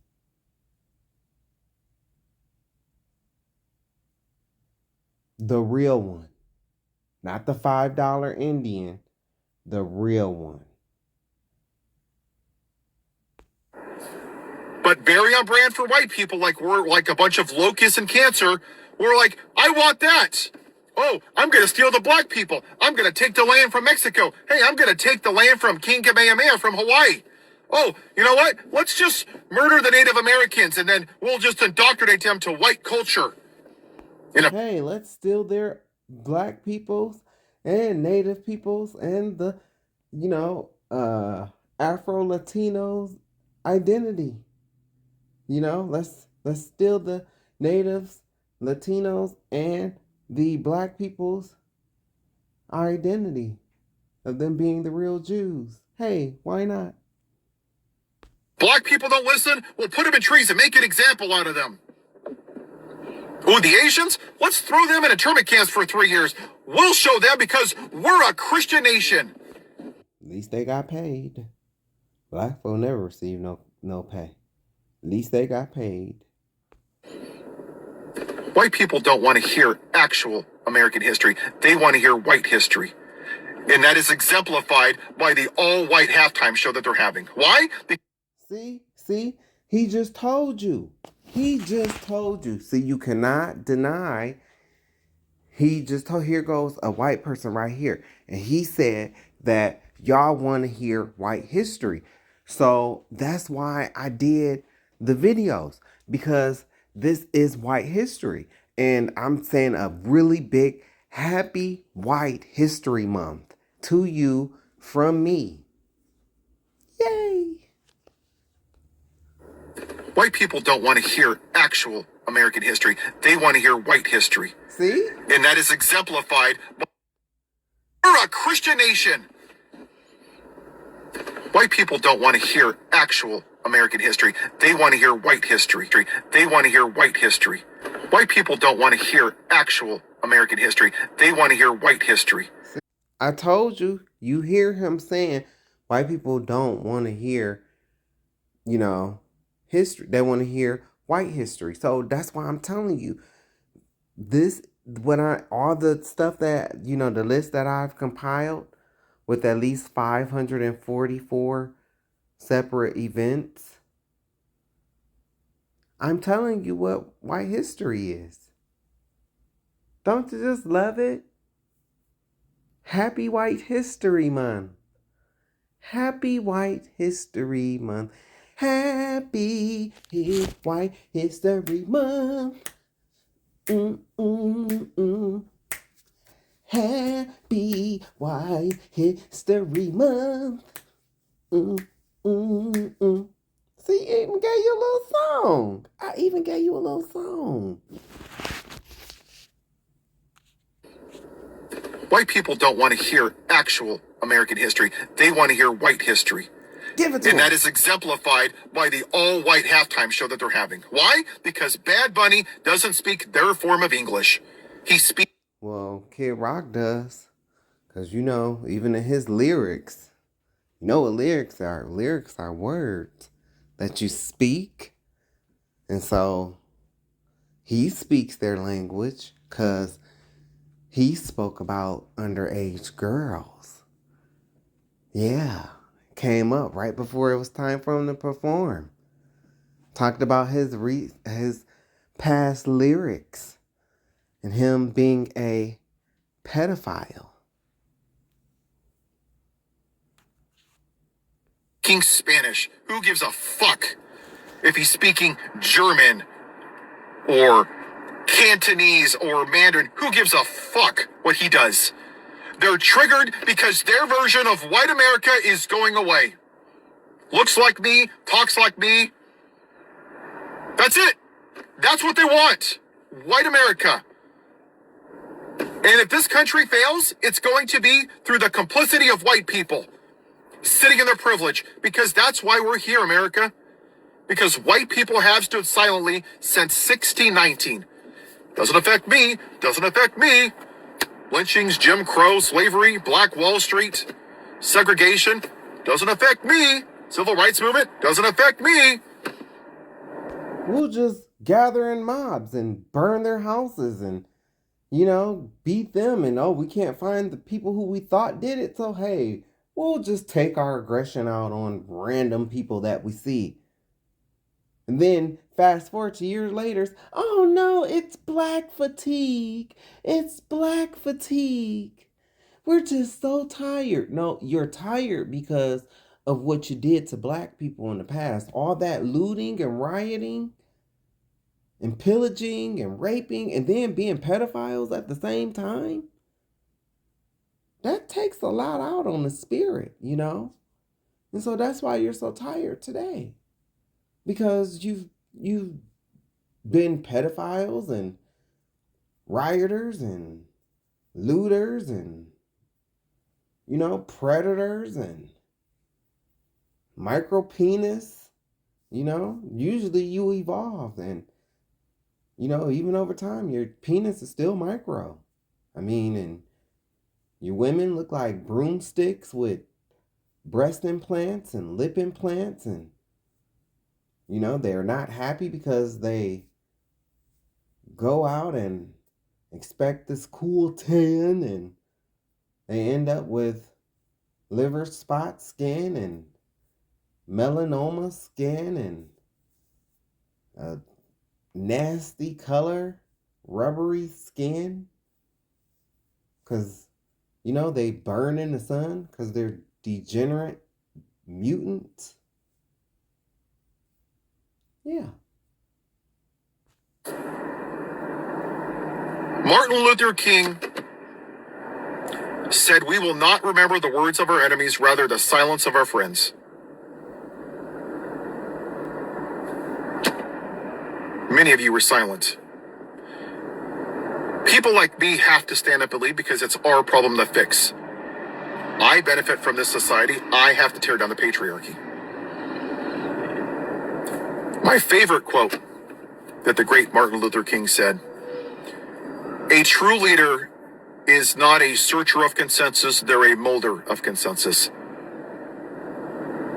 It means you have to tell people what they want to, what they need to hear, not what they want to hear. I'm not here to call... Exactly. I agree.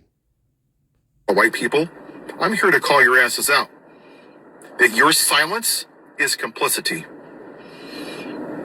Evil succeeds when good people do nothing. And right now, too many of you white people are doing nothing because you're stuck in your privilege. Get off your asses and do what's right. Have a white day. Well, let's see what's going on here. I was told that if I voted for Kamala Harris in 2024, terrible things would happen. You know, grocery prices would go through the roof. Nobody'd be able to fucking afford anything, and we'd be at war within a year.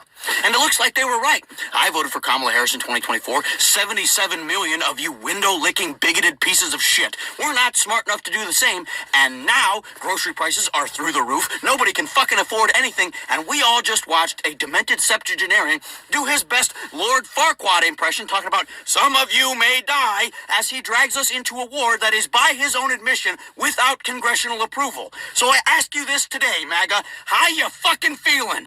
Hope all you MAGA chuds that never shut the fuck up about he's the president of peace and we can't have a woman president, she might start a war on her time of the month, are ready to go die in the Middle East for a president who started a war so we'd all forget that he's best friends with a bunch of fucking pedophiles.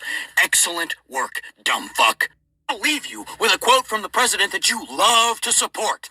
Our president will start a war with Iran because he's completely unable to negotiate.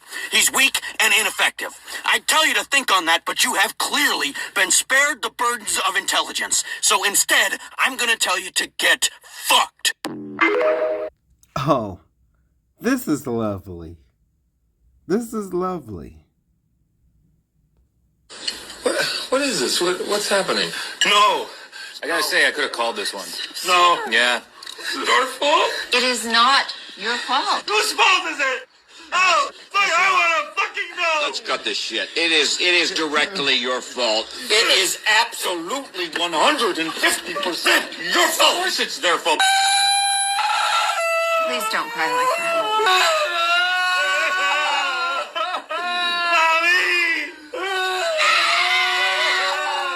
Let's grow up.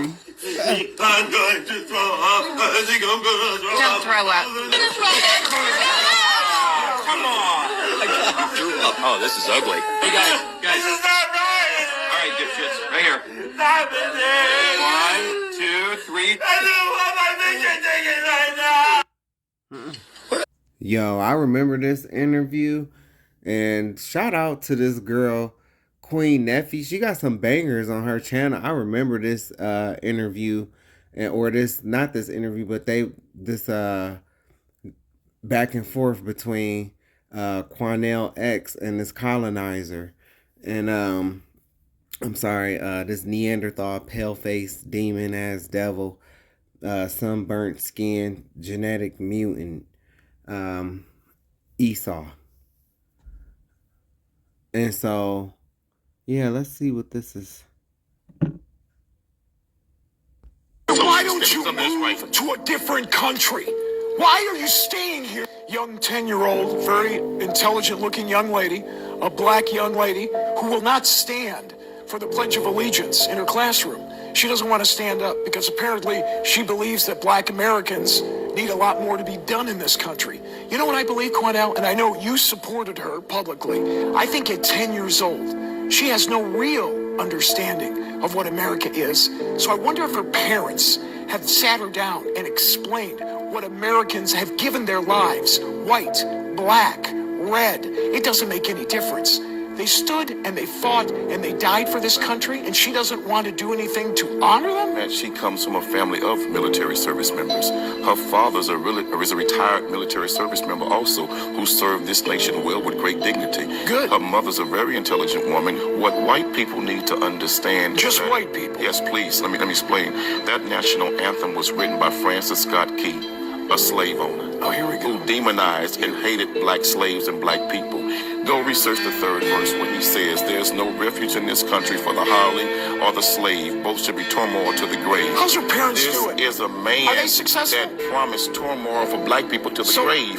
Would you ask Jewish children to say a pledge to a German anthem that disrespects Jewish people? If they're No, you living would in not. Germany, No, sure. you would not. Well, sure. That disrespects Jewish people? Then No, why? you would not. You certainly can kneel down. In America, you have the right to do that. America looked at the same way at Rosa Parks when she refused to get up and give up her seat to a white man on the bus. But history vindicates vindicated her. History vindicated her. America demonized Harriet Tubman for freeing slaves from slavery, but history vindicated her. So I say to that young girl, you stand strong, stand up, and stand for what you believe in. And to all of those who are too coward to do it, don't get in that young girl's with others like her. Support that young girl. What would you like her to say to the men and women who have fought for this country like I ran into over the weekend? The black men and women who fought for this country and some who gave their and lives. ask the black men and women who served America in its military, like in the Independence War. We helped America get it, and we were still slaves after. Ask those in Vietnam who gave their war in Vietnam battlefields, but then came back and was called niggas in their own country. We have fought in America's war, and we've never been given the justice and the due process of everybody else in this nation. So why don't you move to a different country? Why are you staying here? Man, let me tell you why. Because the country belongs to Indians. You white folks stole it from them, raped and robbed their people. This not your country. You all came over here and stole it and beat the hell out of them. So this not your country. It's my country. You all need to go home. If you all need to go back where you came from. If you don't like it, why don't you pack up and go? Let the Indians decide who should pack up and go. And I guarantee you black folks will stay, and you all will be on the first damn boat leaving here. So don't try to. This the one I was looking for. 13th anniversary of the worst attack on American soil. September 11th, 2001. We must remember that date. We must always remember that date. We must never put it behind us. We must never say, well, it's in the past. Let's move on. We can never move on. The other thing that we must remember is that we're not any safer today, maybe less safe than we were on that day. And part of the reason is because this administration has eviscerated our military. We've not gone after our enemies, and our southern border is wide open.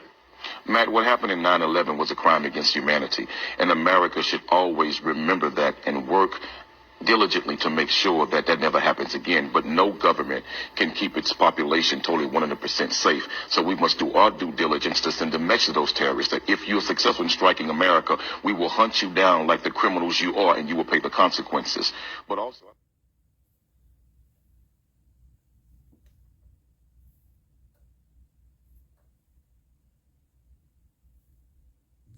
My bad.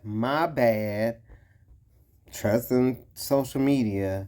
Here we go. We're going to restart it over.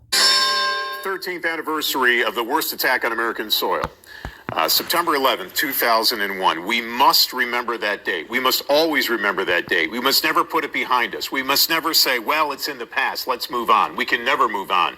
The other thing that we must remember is that we're not any safer today, maybe less safe than we were on that day. And part of the reason is because this administration has eviscerated our military. We've not gone after our enemies, and our southern border is wide open.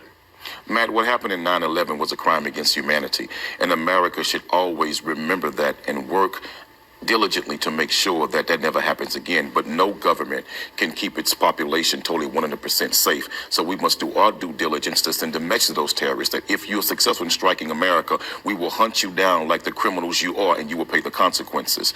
But also, I think that we should do a better job in this country of educating the American public.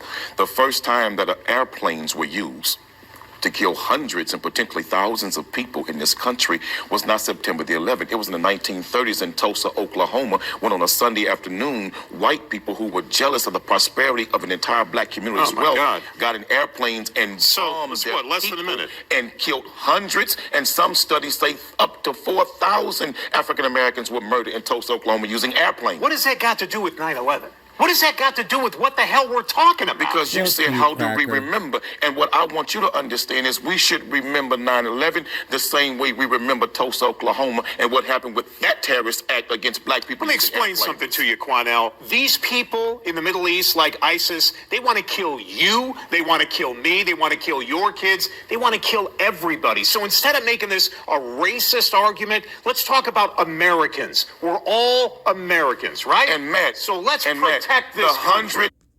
Sorry, Brother Cornell. Matt, no, you're wrong. They just want to kill you. They just want to take people that look like you out. See, they've released us before. We have a record, that kind of proves that, because they know about us suffering under the hands of people that look like you. So they don't, if a few of us, casualties of war, okay, yeah, but we're not their target. Their target is people that look like you. Not us. You. There's no we. Don't try to we. No. I'm going into my Mexican accent. No. Now. No. We. No we. And I'm the Mexicans are saying that too, even though, you know, a lot of them want to be like y'all. When it comes time, they're even gonna say, no, we black. That's what they're gonna say. When the war comes and, you know, little island, Puerto Rico, in the Dominican Republic, ain't gonna be no. They're gonna say, no, we black. Ain't gonna be no, we no black poppy. No, they're not gonna say that.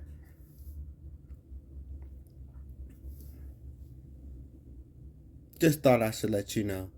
Racist argument. Let's talk about Americans. We're all Americans, right? Now we're all Let's Americans. protect The this. Now we hundreds, are. potentially thousands that were murdered in Tulsa, Oklahoma, were Americans being murdered and slaughtered by terrorists who were Americans also. That So look like don't you. tell me that when white people are slaughtered in New York, and yes, they White were, people? and black people died What too. are you talking about, white All people? races died in New York. There But were don't Catholics, tell there me were we can't Muslims, there remember were those Jews, Oklahoma. there were Asians, whites, and blacks. Yes, all a kinds crime of people against killed. humanity. But Actually, there's records. You're wrong again, Matt, because there's records that show that the Ew-ish people were told about this, and so that's why they didn't go to work that day. So, you know, I'm sure they let a few go just, you know, as a sacrifice, so it didn't make it look obvious.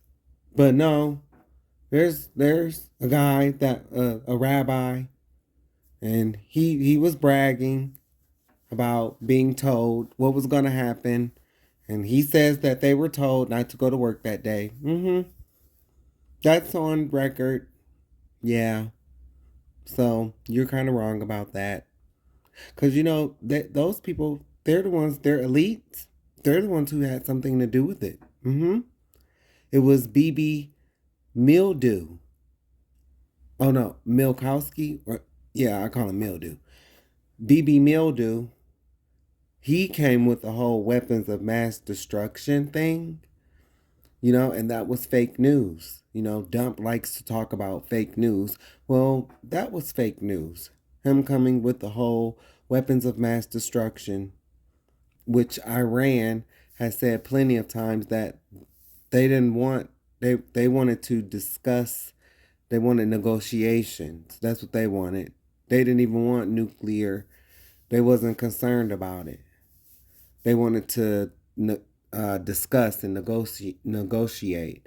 But all Mildew and his people, like Dump, all they wanted to do was create lies and listen to lies to stroke their egos. But we're here now. Catholics, there were Muslims, there were Jews, there were Asians, whites, and blacks. yes, all a kinds crime of people against killed. humanity. But remember, the first time it happened was when you did it to black people in Oklahoma using airplanes. Chickens come home to roost whether you like it or not. Wow, man. You know what? The reason why this country is in such dire shape is bottom because line people is like that you educate have the lost American focus public. on what made this country great. You, man. America, they didn't make this country great. Everybody in this country made America great, but pay all of its citizens the correct homage and treat all of us equal. The first terrorists were not them from Arabs. It was right here in America. Happy White History Month.